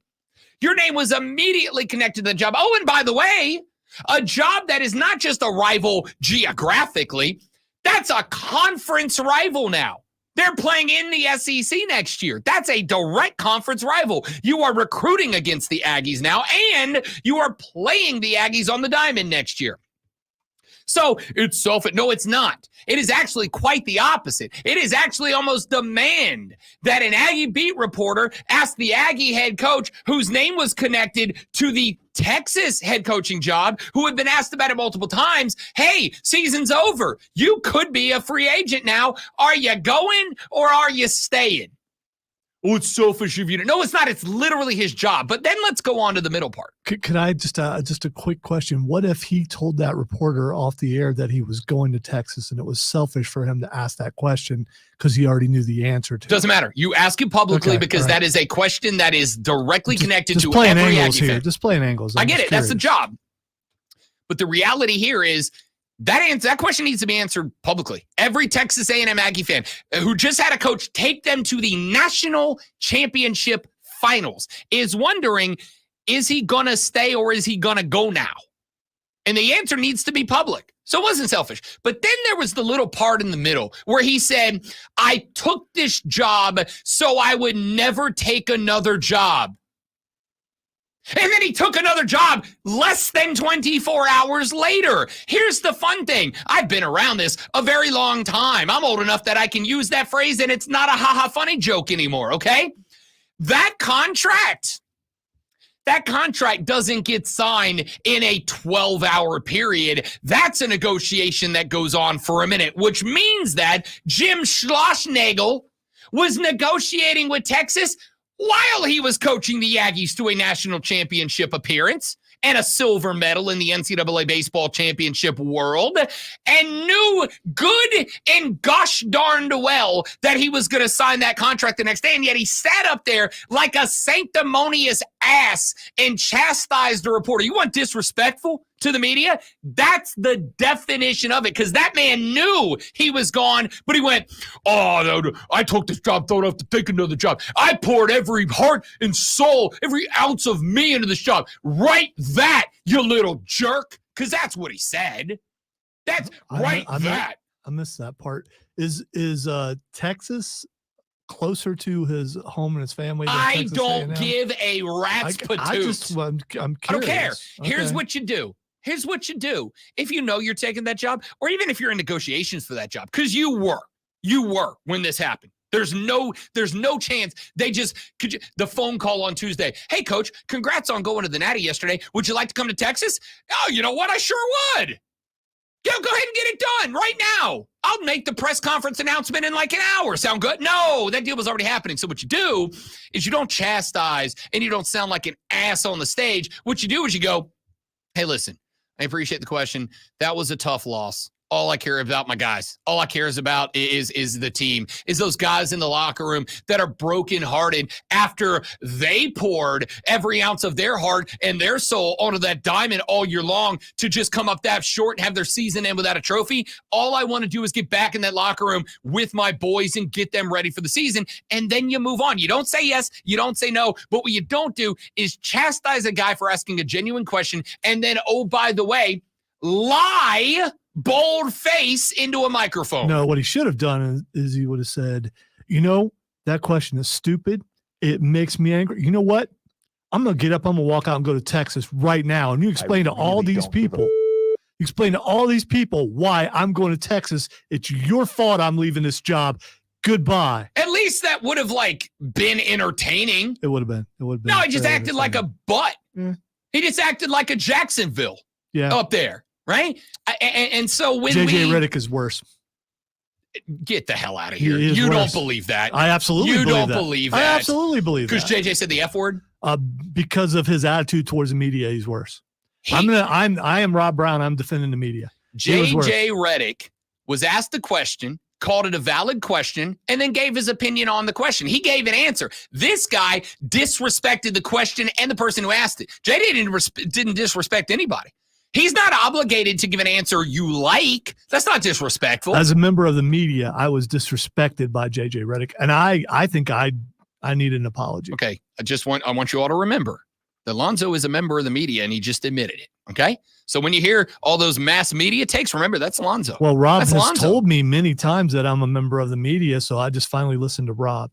I'm glad you did. It'll be the last time I probably listen to Rob. When we talk portal and I say, I think it's good that players can go on a quest for a better opportunity and a better chance to better their lives and better their opportunities in life. And you go, no, it's bad. I just want you to remember Jim Schlossnagle, verified, certified, bona fide, turncoat, and liar. Who's still complaining about transfer portal? A lot of people. Who's doing that? It's not happening on this show. I'm sure it's not happening on the station, period. That would never happen. Donovan said the coach is an ass, but he never really answered the question. Yeah, he did. Yeah, he did. He didn't say, I'm not leaving, but he said, I took this job so that I would never have to take another job. I have poured every ounce of my heart and soul into this job. He's right. That. He's right. He didn't answer the question. Joey B says up until yesterday, JJ Redick was the media. Which is he turned on his own. He did not. I mean, that makes it worse. His answer was not disrespectful. Lonzo, if I make a crap commercial, like just a crap commercial, and you go, Rob, that's not up to snuff. That's not good enough.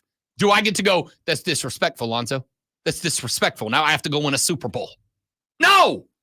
No, you get to go, this is my opinion. My opinion is this thing's bad. It doesn't mean I'm disrespecting. The Kansas City Chiefs have to do with this. Because that's what happens when disrespect. Oh, we need to get somebody to disrespect us before August.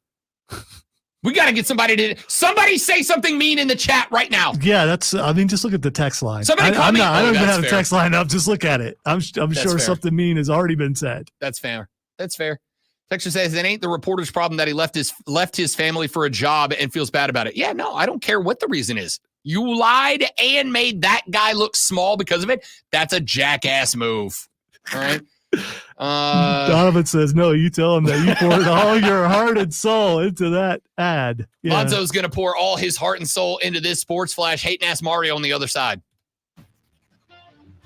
I'm not putting my heart or my soul into this, but I'm going to read it. Lots of things going on in the NBA last night leading up to tonight's draft. It's better with music, isn't it? The Brooklyn Nets sent forward Mikal Bridges to the New York Knicks in return for 4 unprotected first rounders and 1 protected first rounder, as well as a second rounder spread out through 2031. Someone explain all that to me. The NBA draft starts at 8 p.m. tonight, and the Atlanta Hawks have the first pick.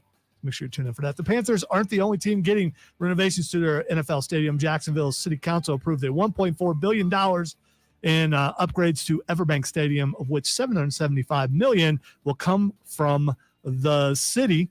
The deal comes with a 30-year non-relocation agreement and limits the team to 1 home game in London per season. Tune in this afternoon from 3 to 7 p.m. for a brand new local show, Wire to Wire. Cole Bryson and Diesel get you up to date on the latest local and national sports news. Great guests, great debate, and a lot of fun, all Wire to Wire.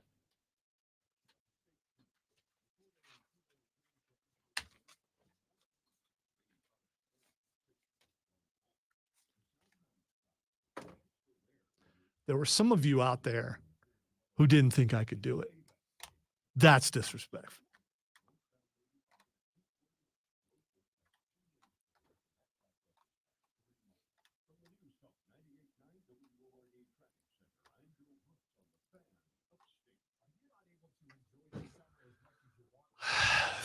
Thanks, Joe. Now I've got I Believe in Joe Hendry stuck in my head. And now, since Rob walked in the room when I sang it, now it's going to be in his head too.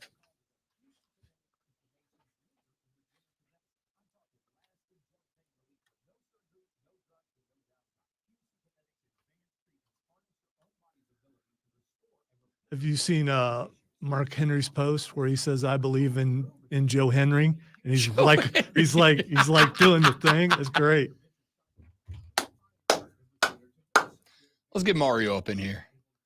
Not that he's going to talk wrestling with us, but because he doesn't believe in Joe. Ew. Not. I don't even know who that is, brother. What's up, dude? What's up? How we doing? You should look him up. You'd love him. Are you He's sweaty, awesome. or did you just shower before you went to work? Really? I just worked out.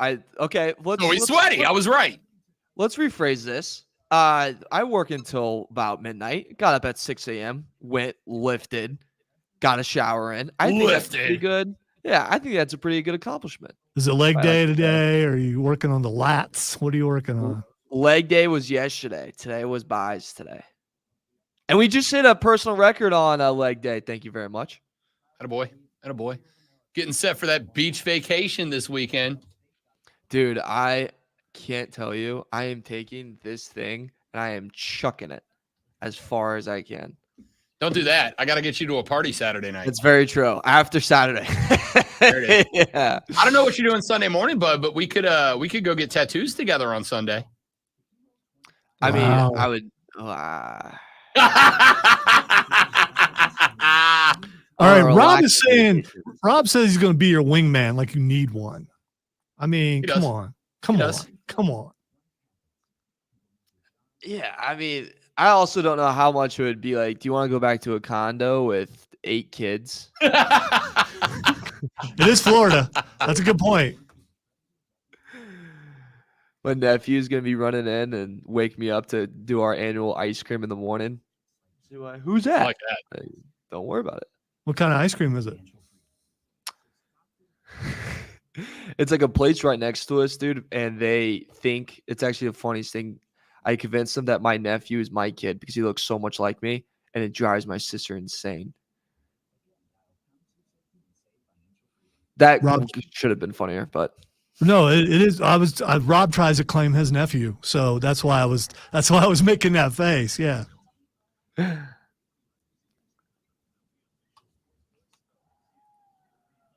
a good thing to claim. There's some people in Pickens County who just didn't get that joke at all. I'm just, anyway, you'd have to be here.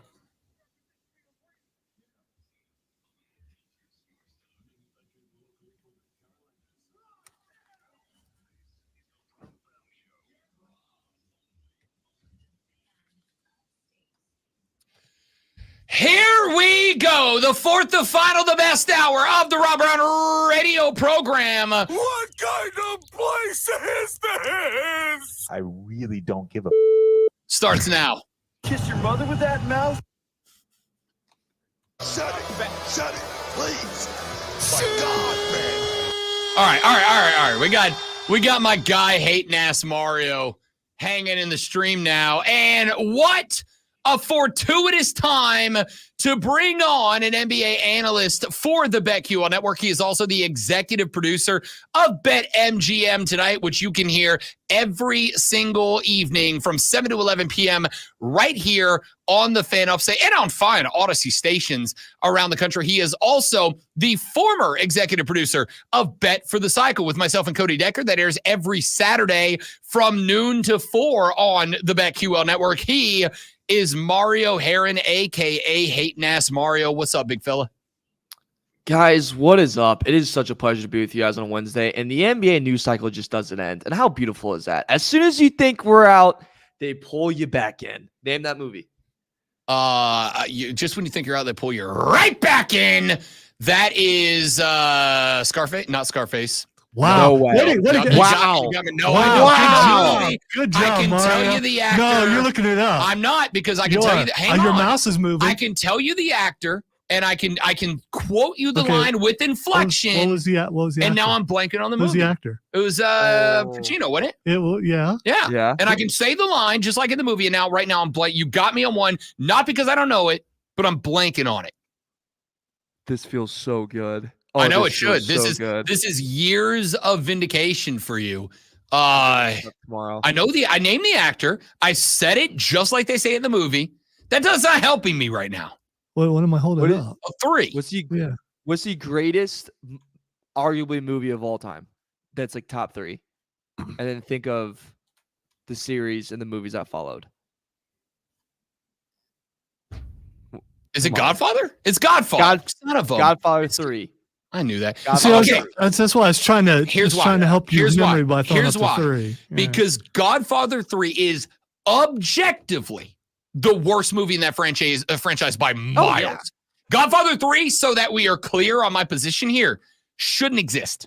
Shouldn't exist. It shouldn't exist. But from that franchise, that is still one of the most quoted things. If you hit me with "Look what they did to my boy," that's a line from a Godfather that should exist. How did that Godfather apply 3 to should what not he exist. was saying, though? I mean, It doesn't. What I'm saying is Godfather. Perfect placement. And you just didn't get it. Forgiven for blanking on Godfather 3 because we should You all can't blank. forgive yourself. I just did. That is not how I that just works. did. We should all be forgiven for having selective amnesia over Godfather 3. It shouldn't exist. You should have ended it with 2, and that should have been the end of it. You're a That should have been politician. done. That's what you are. That would have been it. That'd have been done. We'd have been over with it. Hating Ass Mario joining the show. Let's talk, because you're right. NBA trades going bananas last night as we get closer to the NBA draft. Let me start with this. We talked about this earlier in the show. NBA draft, obviously a big deal. You got 2 rounds. You got a lot of movement, whatever. The impetus for me to watch the draft tonight, Mario, isn't the draft class. It's not the players that are coming in, because there's a lot of good players, but it does not feel like there are great players. Zach Edey, fine, not a great player. Alex Sarr, fine, developmental project, could be very good, but he's not there yet. This isn't like we had with Wemby and a handful of college players last year. To me, what's intriguing tonight is I think the moves, I think the trade moves going on tonight are going to be hectic start to finish. I think watching the draft tonight is less about seeing who is drafted where and more about seeing what moves get made from teams stocking up pieces, taking risk on rooks, etc. That is, to me, what is very interesting about tonight, not the actual picks.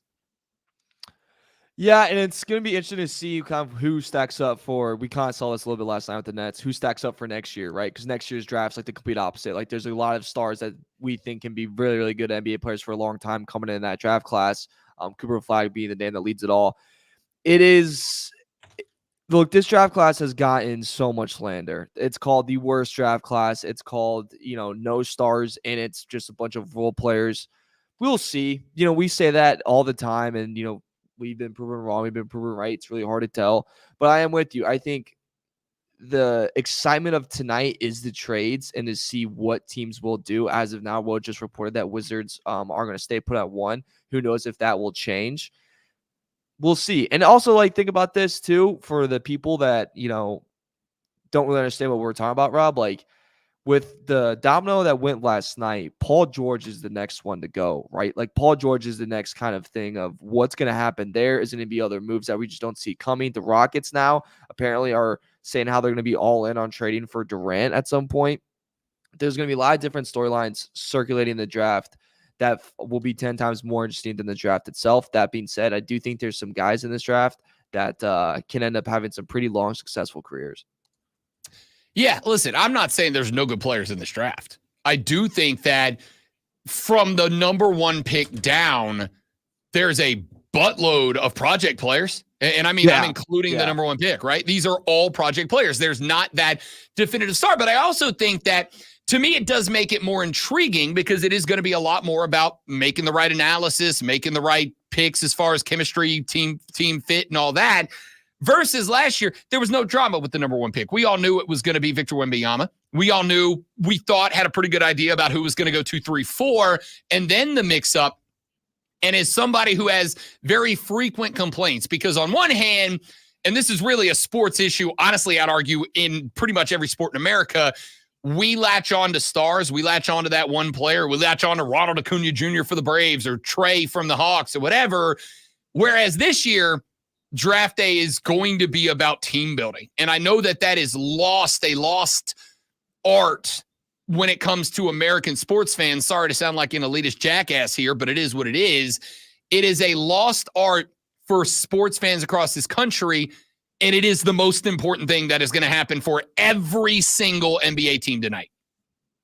Yeah, I think that's going to be the target for a lot of teams tonight. I think it's going to be the not draft the best player on the board. I don't think we're going to see that. I think it's going to be draft for fit, right? Especially with a team like the Spurs at 4, right? You're going to draft for fit. I think Castle is the perfect fit for that. Shepard's getting floated around. Please do. I'm so off on Shepard, by the way. I understand the shooting splits. I understand he's, could go down as one of the best shooters we've seen in the NBA. He screams Jimmy Fredette vibes to me all over the place. I don't think he's going to be anything. Defense, blah. He's going to be a waste of space out there. But that's all I see across the board. That's why, with the Hawks, did they get Rasheer? Did it go to Sarr? Because Sarr, apparently really wants to go to Washington. We'll see with that. Maybe Rasheer fits better with Hawks in a way. And I think that's what every team's just kind of going to go for around here is what fits our team best. Because I think drafting, quote unquote, the best, if they're drafting, Rob, the best player on the board, Castle would be 1. If that was truly the goal right here, Castle would go 1 because the consensus is that he is the best player in this draft, but they're not. Everyone's drafted based off fit and then possible potential. And with that, that's when Rasheer and Sarr kind of shoot up and other guys go down. This is kind of interesting because it's a thought that I had last night. Joey B just put it in the stream chat. I'm glad he did so I could bring it up here. He said, quote, how worthless are NBA draft picks if you trade 6 first for Mikal Bridges because the Nets have, I believe, 917 first-round picks between here and 2031. A huge chunk of them came with a trade last night to pick up Mikal Bridges, to ship out Mikal Bridges down to the Knicks. They also had a deal with Houston to get a bunch of their first-rounders back from the last couple of years.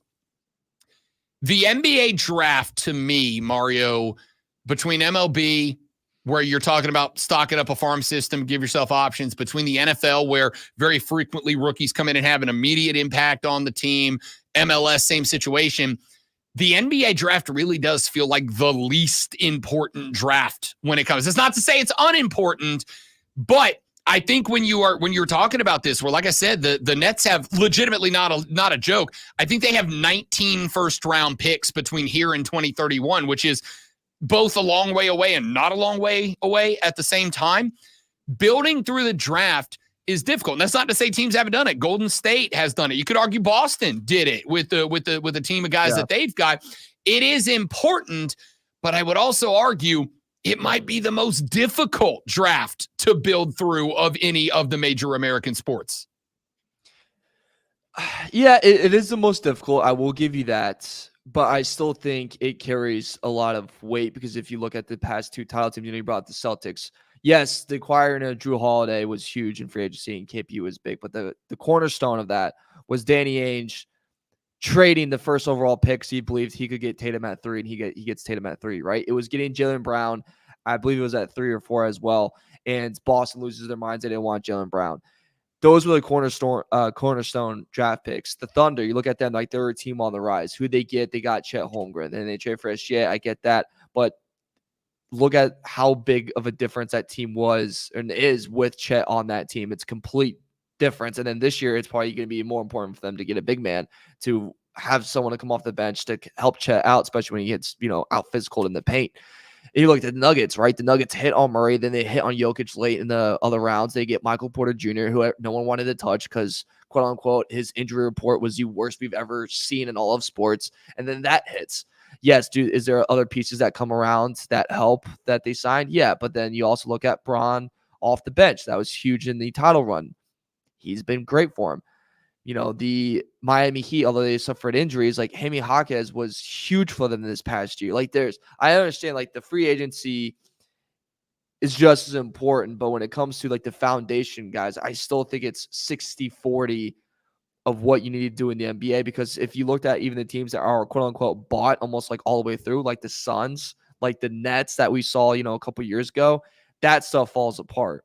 The cornerstone of guys growing together, I still think is very, very strong. And also huge credit to the Nets for knowing when to fold them. You had nothing. The big three didn't work. You weren't going to go anywhere with Mikal Bridges. It just wasn't going to work.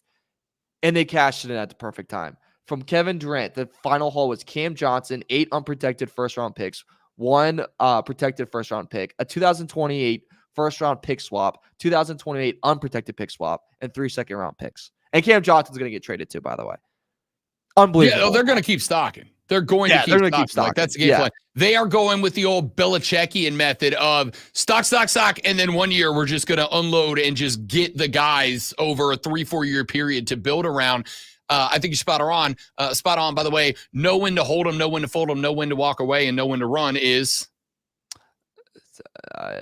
and all is right with the world. Yeah, I know. When he said it, it's man, I hope he knows what that is. And by the way, I know the song. Follow-up question. What's Rocky's last name?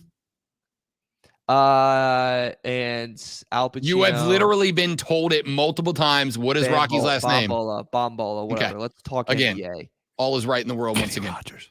Say Kenny Rogers. Kenny Rogers. I actually did know that because I remember that from Ted Lasso. Yeah, and I knew Godfather 3, so we're good, right? No, I don't know. No, we're not good because it's a little bit different. It's not at all different. In fact, in the hierarchy of importance in American pop culture, The Gambler is miles ahead of Godfather 3, a movie that should not exist. Do you feel redeemed? Because yes. I don't know that you should. Yes. I just... It's just just when I thought I couldn't be any more stupid, I do something like this and completely redeem myself. Between third-degree burns and a rug burn. Yeah, something like that. Yeah.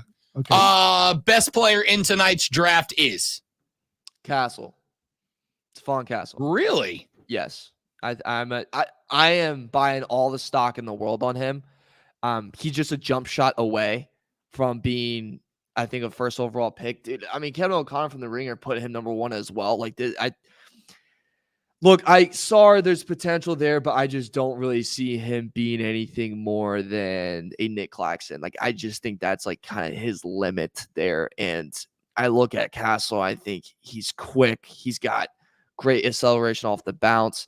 He's a great finisher around the rim. He's a Dan Hurley product.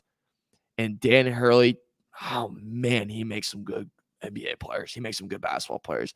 I think that given in the right system, and you give someone in the, if he goes like Spurs, for example, him in that system and their player development, he's going to excel in San Antonio. With Wembanyama, it's going to be unbelievable. I think he's the best player in this draft. I love what I saw with him in the tournament. And, if you watch the games, like the games where he has tough outings, that's a lot where you can tell out of a player. He just kept going. Like, there's some guys that just give up, right? Like, they're just like, it's not my freaking night. Everyone screw off. No, he found a little ways to affect the game. He's pretty good on the defensive side of the floor as well, which is pretty big in the NBA. He's one of my favorite players in the draft. Klingen's also up there.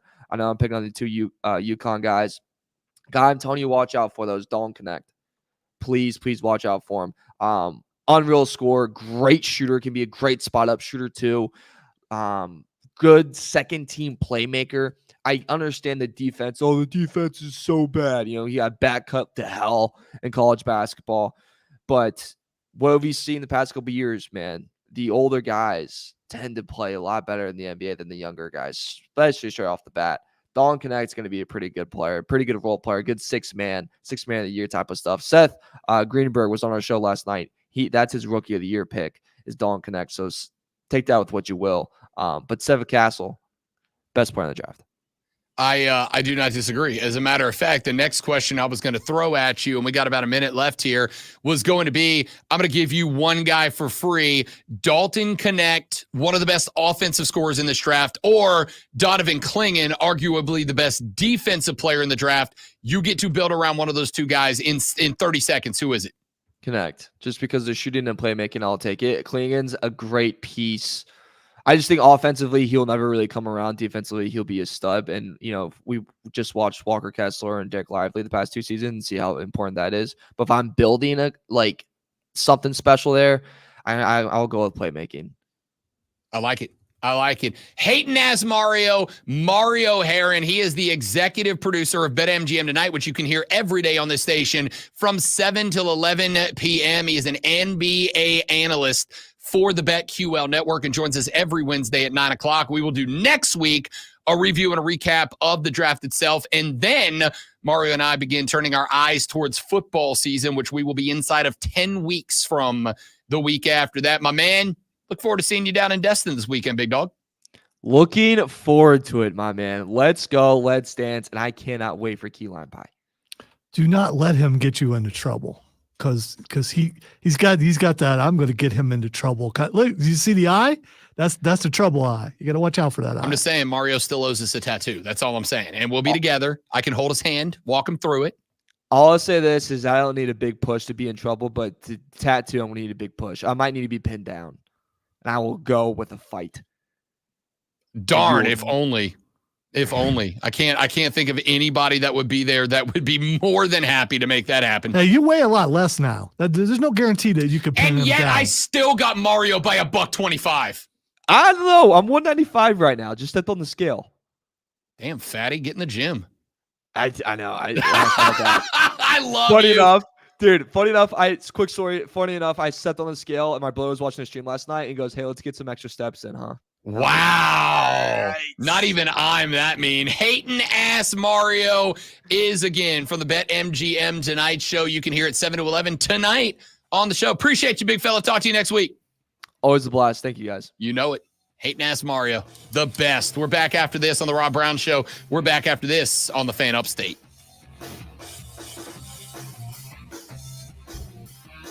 I am doing Bet for the Cycle on Saturday. So I'll be off at 3 that time. So when you get in, holler at me, and we'll figure out a way to get you out to Navarre.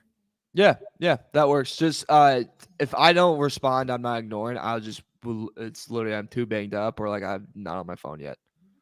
But I'll text you. Ignore your family, come party. Or bring your family and come party. Because I'm not going to lie, my mom heard me saying that you might be there, and now she is gassed up about coming to meet you after the multiple times she has come to your defense on Saturdays. I mean, I'll probably bring my brother Joey. And Do if he's coming, it's gonna be a lot. Do it. It's going to be chaos. I love it. All right. I'll see you guys. All right, buddy. Be good. Peace. See ya. Oh, Mario. What a bro. What a guy.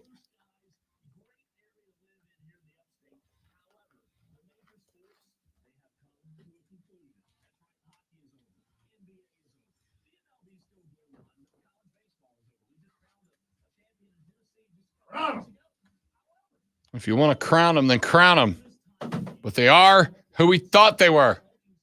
And we let them off the hook.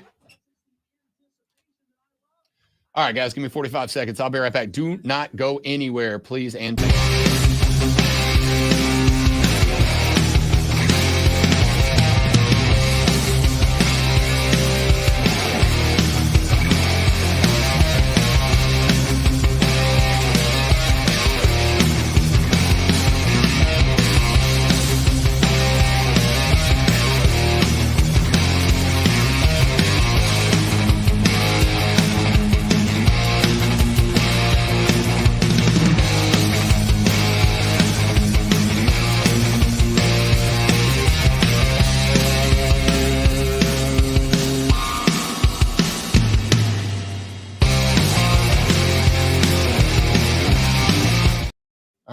thanks for hanging in there, my dudes. Yes, Brandon. So I will be down. We're playing the Whiskey Fest on Friday, after which I will absolutely stop by if you're working and come see you. Saturday night, we are playing Juanas in Navarre. So take off Saturday and come hang out. Sunday afternoon, I think actually right at noon or at 12:30, something like that. We are playing Juanas out on the beach stage, but I do have to leave at butt crack of dawn on Monday to drive back. So not looking forward to that. I got to leave Florida at like 5 a.m. Monday morning.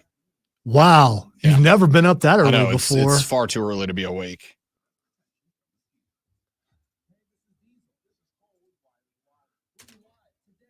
But okay, let me know if you're working Friday. Let me know where you're working at Friday, and I will make it a point. Well done with your Animaniacs. Oh, I'm on a roll right now. Come on, dog. Playing, I think 12:30 to 2 on Saturday. It's either 12:30 to 2 or 12 to 1:30. But before we got to get there at like 9 a.m. for load in. So I'll be on the beach, and then me and the boys are going to hang out for a while after we're done playing Sunday once we get the stuff loaded up. So come on, man. Come on. Down bar Friday and Saturday night. Hopefully not closing. Beautiful. I will. We're done playing at like 6. And I think Jefferson Starship ends at 9. Either 9 or 10. They're done. So as soon as that's over, I'll come see you for sure. Got to come see my dog. Wonder what the Jefferson Starship playlist is. I'm curious as far as the lineup. Do they hit all the different Starship iterations? That's the thing. Do they play tracks from all the Starships? I don't know that they can. I mean, that's why I'm asking who's in the lineup, because I don't.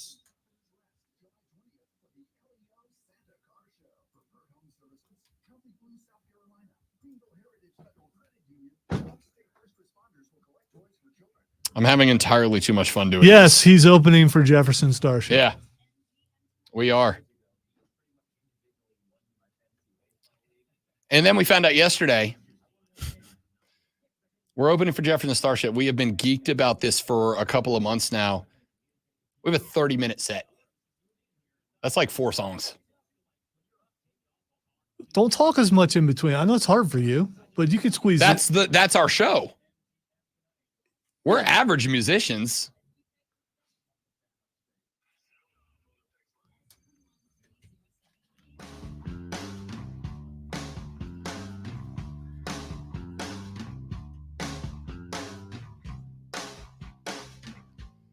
Thanks again to Hating Ass Mario Heron for the BetQL Network. Make sure you tune into BetMGM tonight. It airs every single weekday at the conclusion of Wire to Wire with Cole Bryson and Diesel, D-Train, and C-Money.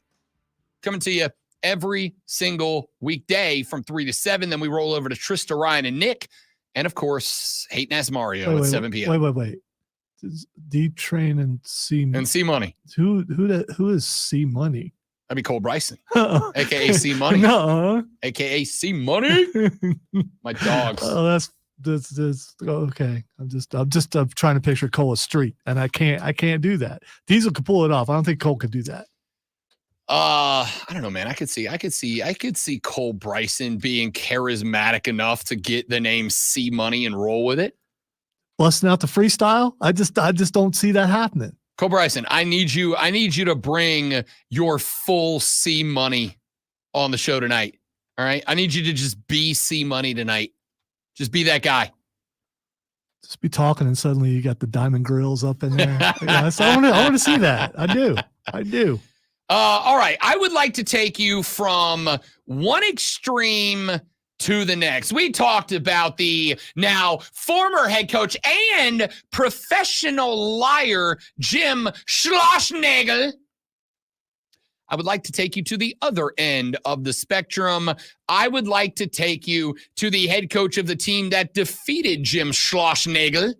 I would like to take you to Tony Vitello. Tony Vitello is the head coach of the Tennessee Volunteers, the new head coach of the Tennessee Volunteers, the head coach of the Tennessee Volunteers, and now 2023-24 NCAA men's baseball champions. After on Monday night, that national championship game happened, two things happened. The first, if you missed it, was Jim Schlossnagle being asked by a member of the media, hey, can you address the rumors that you are connected to the Texas Longhorns job? Can you speak to that? And he said, it's selfish of you to ask that question. What a dumb question. And then proceeded less than 24 hours to do the thing that he was asked about and made a big deal out of it. It was kind of a jerk move, if we are being honest about it. On the other side of that guy, a guy that I would have zero interest in having my child go play for, is Tony Vitello. See, I got a lot of love for Tony Vitello right now. See, while Jim Schlossnagle was in the back room giving his BS answer and really telling the media, I really don't give a about what you think, Tony Vitello was out on the field with his boys doing a little post-game interview, and it went a little something like this. They hit the end. You sprinted out to your group. Take me to that moment and why this group has meant so much to you. They're fun. Loss of voice and emotion, too. They're fun, but also just like kids are tough these days. These guys will do whatever you ask them to do. Holy I'm on the I don't really know what happened the last pitch, but I know our fans got us through that tough inning. I guess we were intentionally giving them a couple runs or whatever Combsy was doing, but that was a group effort on the mound. Frank did an unbelievable job. Incredible group of guys. The team chemistry. Just be a good teammate if you're listening. If you're in the SEC, you're going to be a superstar player, but you need to be a good teammate, and that's what these guys were. We've talked about wanting to build something, build a program like your dad had. You had a wonderful embrace with him. What was that moment like? It was, I felt like I was the dad and he was the kid because he wouldn't stop crying. And I had to rub some dirt on him. He's way too tough on me when I was younger.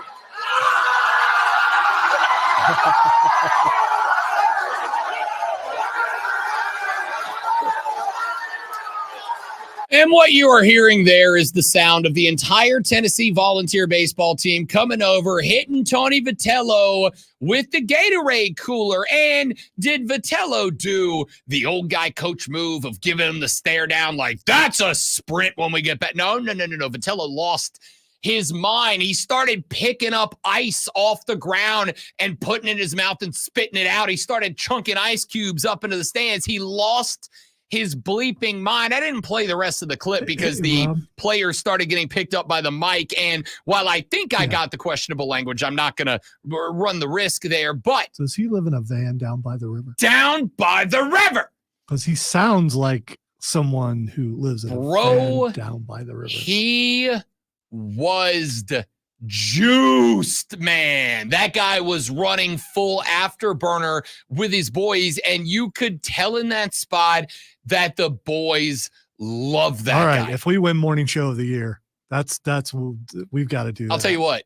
We win morning show of the year. I will bring a cup of ice water to dump on Lonzo's head in celebration on the stage so that he can start chucking ice cubes out into the stands like Tony Vitello. If I do, I'm aiming at the TV people. Because the mass panic that will happen. Oh, man, it'd be incredible. I love this. This is the I've said before, I'll say again. Right now, recruiting comes down to 3 C's. Culture, coaching, cash. You've got to be excellent at one and pretty good at one other, if not good at all 3. You have either got to build an incredible culture that players show up and regardless of the cash and the coach, they go, this is just way too cool for me to pass up on. Or you have got to have a coach that players line up around. That players go, this is my guy. I am ride or die with this guy. Or you've got to have a spectacular NIL collective that makes players go, regardless of coaching culture, this is the team that I want to be a part of. This is the team that I've got to be around. And again, the more of the 3 C's that you are better at, the better recruiting class you're going to have. I've made the argument before. Right now, Clemson, to me, leans on coaching culture. I would argue that they have, put it this way, go listen to interviews with any former Clemson player. Every one of them does nothing but bend over backwards to make you understand how much they love the Clemson culture. That's something they lean on. And it does cater to a very particular type of player. But the best players from that demographic love the C. On the flip side, I would make the argument that South Carolina is leaning on coach. Shane Beamer is a dude that is young and enthusiastic and has a passion and a zest for life that young players seem to be jumping on board to be a part of right now. They're leaning on the coach C. And they got the Garnet Collective, which is doing a pretty good job as far as I understand in the NIL world, and that adds the cash C to the mix. You could make the argument that Shane Beamer is building the culture, but it is, to me, the coach they lean on right now. I think there's something to be said about that. I think there is something to be leaned on about that. You got to have the 3 C's. Well, tell me right now that of these coaches, if you're Texas, because of the way that Jim Schlossnagle not only acted like a jerk, but bold-faced lied to a microphone. If you're a Texas baseball player that's leaning split between the Aggies and the Horns, and you sit down with Jim Schlossnagle and he makes you all these promises, I'm here for the long term. I'm here so that I never have to take another job after the University of Texas. Yeah, coach, you just said that a minute ago. And if you're the parent of a kid that's looking to advance your child at the next level, and then the A&M recruiter comes in and goes, yeah, he told our kids that too. Remember? Like 3 days ago? He told our kids those same words, and then he immediately left less than 24 hours later. Is that the guy that you want your kid to play for? What does Texas have to lean on now? You can argue the culture. You can argue that they're going to lean back on the culture that they have built for years and years and years. You can argue that they are leaning back on Augie's culture from back in the day. But really, to me, Augie Garrido was a legendary baseball coach at Texas for a very long time. All right. You can say this is the house that Augie built, and that's the culture. But here's the thing. It's the house that Augie built, but who's the landlord right now? A guy who is a bold-faced liar. I don't know how many times I have to say it. I will not be the head coach at the University of Alabama. Cha-ching! Oh, Nick! Oh, Nick! No! That guy. Or you got to lean, if you're Texas, on what now? The cash. That NIL collective in Austin better be printing money for their baseball team right now. Printing money, because they're now leaning on that. They're leaning on that third C. They're leaning on cash. That's the thing that appeals to you, unless you just grew up a diehard Longhorn and you don't particularly care who's wearing the manager's pants now. You better lean on that cash if you want out-of-state recruits. You better have that NIL collective making money at this point. And I don't know if they are or aren't, but you better be, right?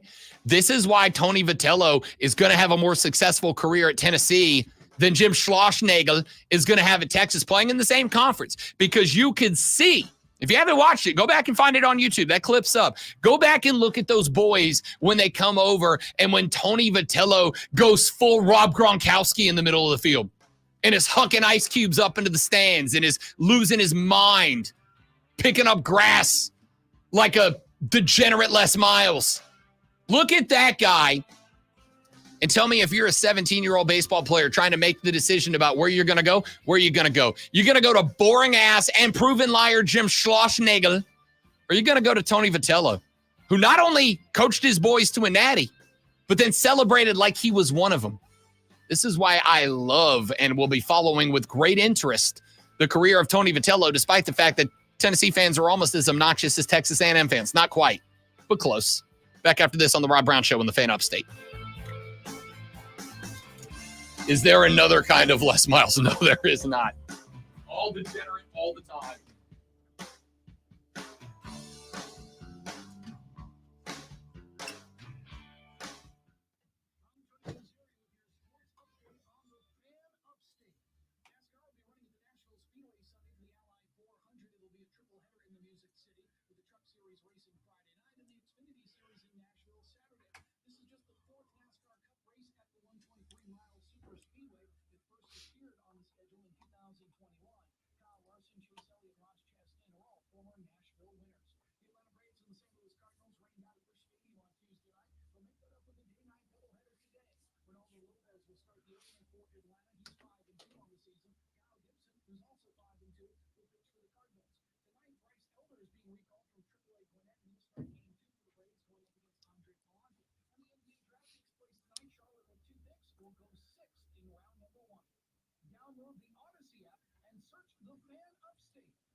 You might, Steven. Stay hydrated, man.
That'd be great. I'll tell you what, that might be a fun series. Tennessee, South Carolina.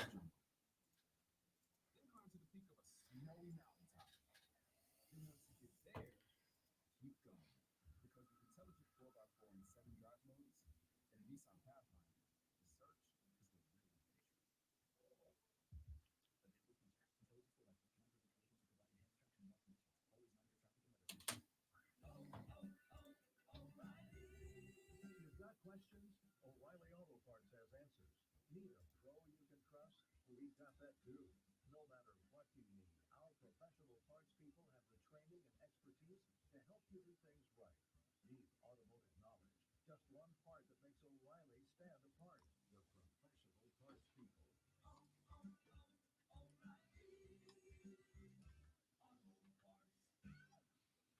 From the Ingles Market Studio, the fan.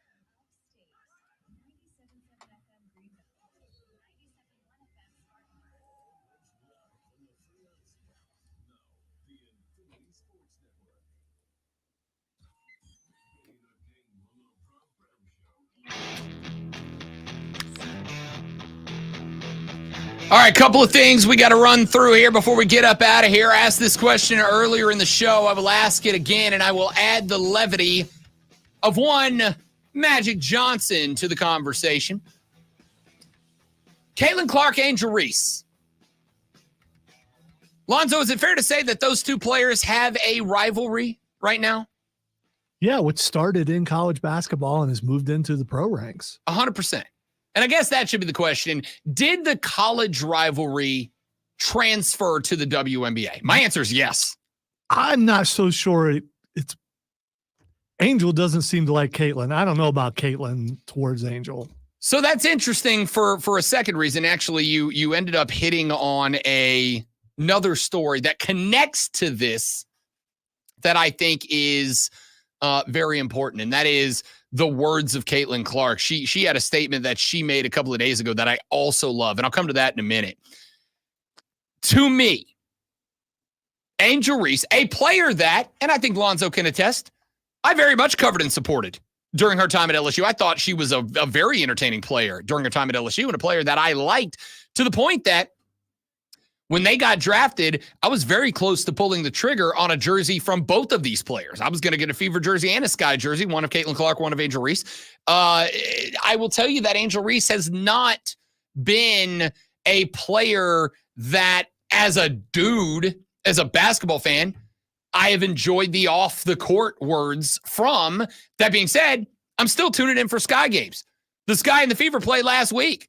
Keegan and I were sitting there watching that game and texting each other about it as it was happening. In fact, there was one point where I had the 3-screen setup going in the Bro Cave, and on the 3 screens were NASCAR, College World Series, and Fever Sky. I wasn't missing that game, and it was everything I hoped it'd be. This time, Angel Reese got the victory, 1-2 against Caitlin Clark on the season in the third of a 3-game season-long set between them. I think it is a rivalry. Now, does that mean it's a rivalry between the Indiana Fever and the Chicago Sky yet? I don't think so. I don't think those teams have really any animosity against each other other than Chicago's got Angel Reese and Indiana's got Caitlin Clark. But I do think it is a rivalry between the players, and I think it's a good one. And I'm not the only one. Magic Johnson feels that way. He said, quote, when I think about Caitlin Clark and Angel Reese's impact on the game, they remind me a lot of Larry Bird and me. Our first meeting, Indiana State versus Michigan State in the NCAA championship, set the all-time viewership record for men's basketball. Caitlin and Angel's 2023 NCAA championship matchup and their 2024 Elite Eight games were the highest viewership records at the time. Larry and I heightened the NBA's overall popularity. The Lakers and Celtics sold out arenas throughout the league and increased television viewership exponentially. The higher viewership numbers led to the NBA signing significantly larger TV contracts, which then led to higher salaries for the players. Caitlin and Angel are now doing the same thing, selling out arenas and increasing the viewership. They have taken women's basketball by storm, and with expiring TV deals on the horizon, the WNBA is now in a position to negotiate higher TV contracts and increase salaries for all of the talented players. I'm pretty sure that that was the end of that. Caitlin Clark was asked about that statement and a question from the media about whether they have a rivalry or not. And this is where I was going with what Lonzo pointed out a second ago. After her Fever beat the Atlanta Dream this past weekend, she was asked about the budding rivalry with Angel Reese. She said, quote, "I'm pretty sure that the only people who view this as a rivalry is all of you," talking about the media and the fans. "For us, it's just a game of basketball. That's what it is. If it's going to help move the game forward, then absolutely, that's amazing. That's what it should be. People can talk about it," end quote. Now, you paired that onto the fact of Caitlin Clark being asked about expectations. She got asked after the Indiana Fever won their 4th consecutive game after a very slow start to the season. Are the Fever championship material this year? Now that you've kind of found your groove, now that Caitlin got her groove back, are you championship material? And Caitlin Clark said this, great one, quote, "I think everybody just loves instant satisfaction in our world. No one came in here and said we were going to be WNBA champions from day one in our locker room. That was never our goal. Our goal was to get back to the playoffs, and we're fighting for that every single night. This is the first time we've won 4 home games in a row since 2015. You have to have perspective on things, and that goes for life too. Like, have perspective on life. And there just needs to be solid perspective on what this team can accomplish. And I think that everybody in our locker room had that. Nobody ever hung our heads. We had the hardest schedule to start. We didn't get to practice much, and we're playing with the most inexperienced team in the WNBA. So, I mean, I think this group is starting to click and build some chemistry, and it's one day at a time. But like I said, everybody loves instant satisfaction. That's a take, dude, and it's a good take. It is. This is why when Caitlin Clark got drafted to the Fever and BetMGM sent me the preseason betting reports and the Indiana Fever had more bets to win the WNBA title than any other team, I said, you're all clowns. That's not happening. There's a reason they were able to draft Caitlin Clark. It's because they're not good. It's because they're not good. And adding Caitlin Clark will make them better, but it doesn't take them from bottom of the barrel to top of the mountain in one fell swoop. It is going to take some time and probably another draft class, maybe 2. I think Caitlin Clark has the best perspective on it. But as far as the rivalry goes, I honestly think like that level-headed approach is good for the game as well. I do. Like, is it a rivalry? Calling a spade? You're damn right it is. Angel Reese v. Caitlin Clark is not just a rivalry, but it's a rivalry that has the attention of America. I know that because once again, their last game set a WNBA team record for the most eyeballs on a regular season game. That's just what this is. They are putting up numbers every single time that those two end up on the floor together. It's what they do. It is a rivalry. Even if only one of them considers it a rivalry, it's still a rivalry. It still is. To me, you know what it feels like? Respectfully to the Gamecock fans, it's like Clemson and South Carolina's rivalry. The Clemson fans can sit around all day and go, they've won 1 out of the last, 7, 8, 9, whatever it is. 10, I don't know. They've won 1. It's not a rivalry, except for it is. It still is. Even if you feel like it's not or say that it's not, it still very much is. That's what this feels like, and that's why I am so intrigued by this. Caitlin Clark, Angel Reese, Cam Brink, Camila Cardoso, best WNBA draft class of all time showed up in the league, and the results are telling. The numbers are skyrocketed. The Aces, the Mystics, the Liberty, the Fever, they are selling out their stadiums to the point that when Angel Reese and Caitlin Clark get together, they have to move those games to NBA arenas, and those NBA arenas are filled up and sold out right now.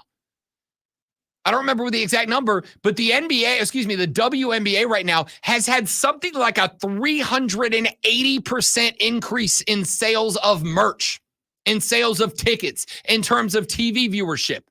It's a rivalry, man. I'm not arguing the WNBA is in any way, in any shape, anywhere close to knocking on the door of the NBA. But you also know it's never going to, right? Sorry. It's just never going to. What it is going to do is reach all-time highs. And while this is absolutely a rivalry, I will also tell you, what my favorite part about the rivalry is? These are 2 very different players, 2 very different personalities.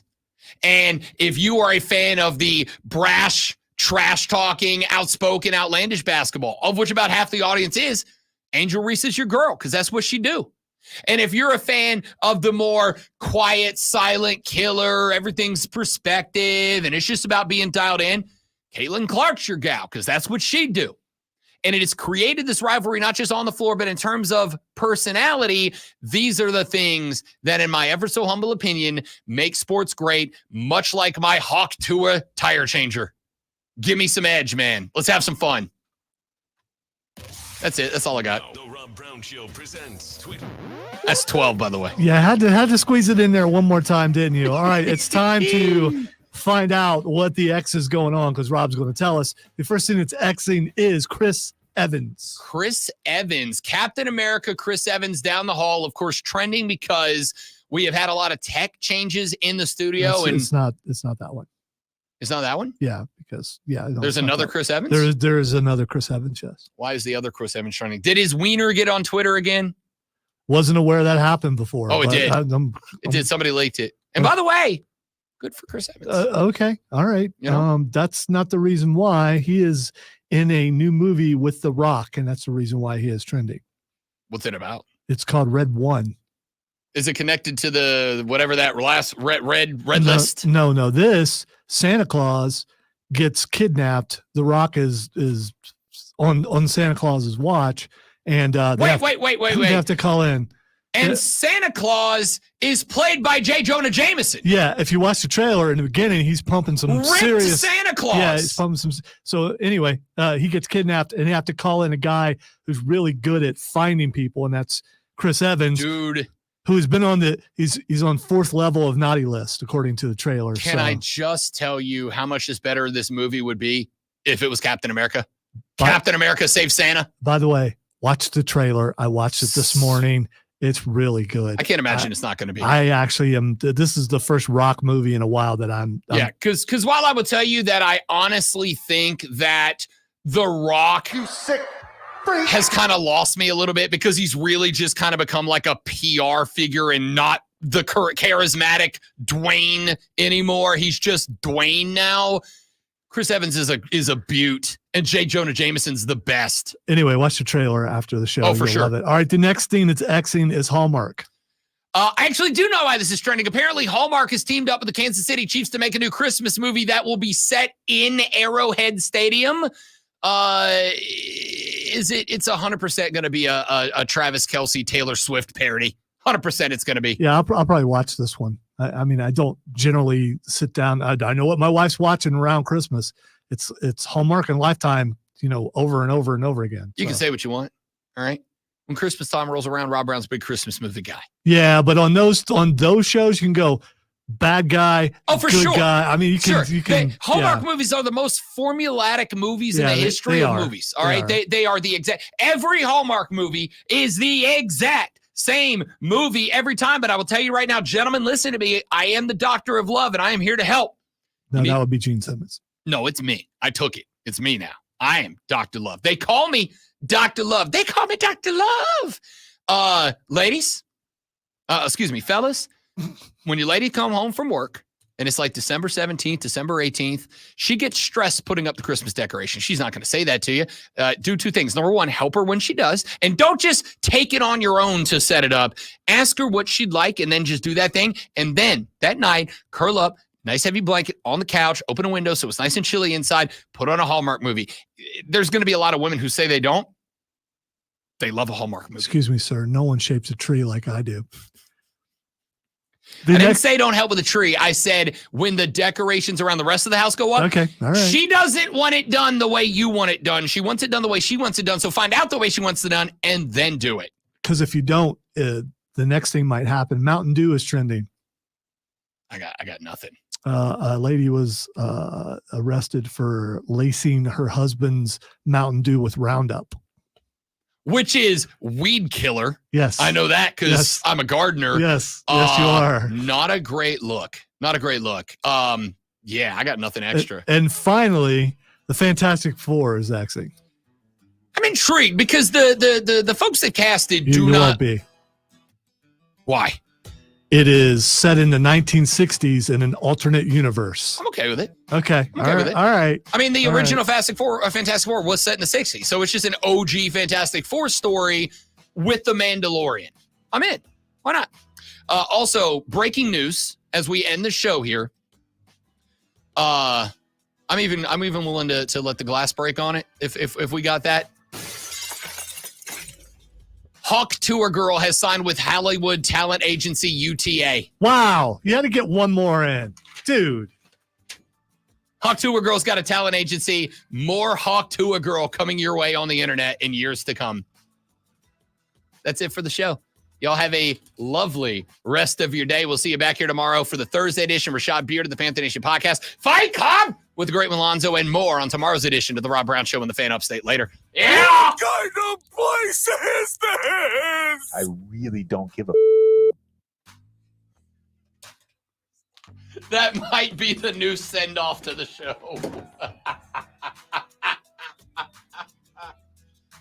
Oh, man. Can they hear sound clips on the stream? They can, right?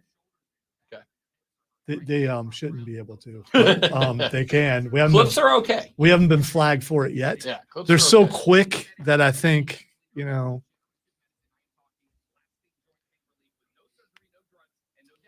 If they All right. weren't acceptable, Russia or Belarus would let us know. So,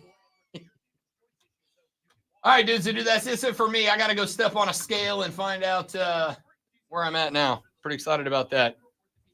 I hope you all have a lovely rest of your day. Oh, here's one more Hawk Tua joke that's very funny. Somebody placed on the internet, somebody placed a $10,000 parlay on Atlanta to win the NBA title and the Dolphins quarterback to win league MVP. The Hawks Tua parlay. Sorry, what I meant was the best.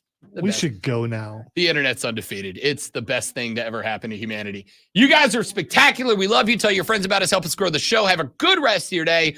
We'll see you back here tomorrow. Goodbye.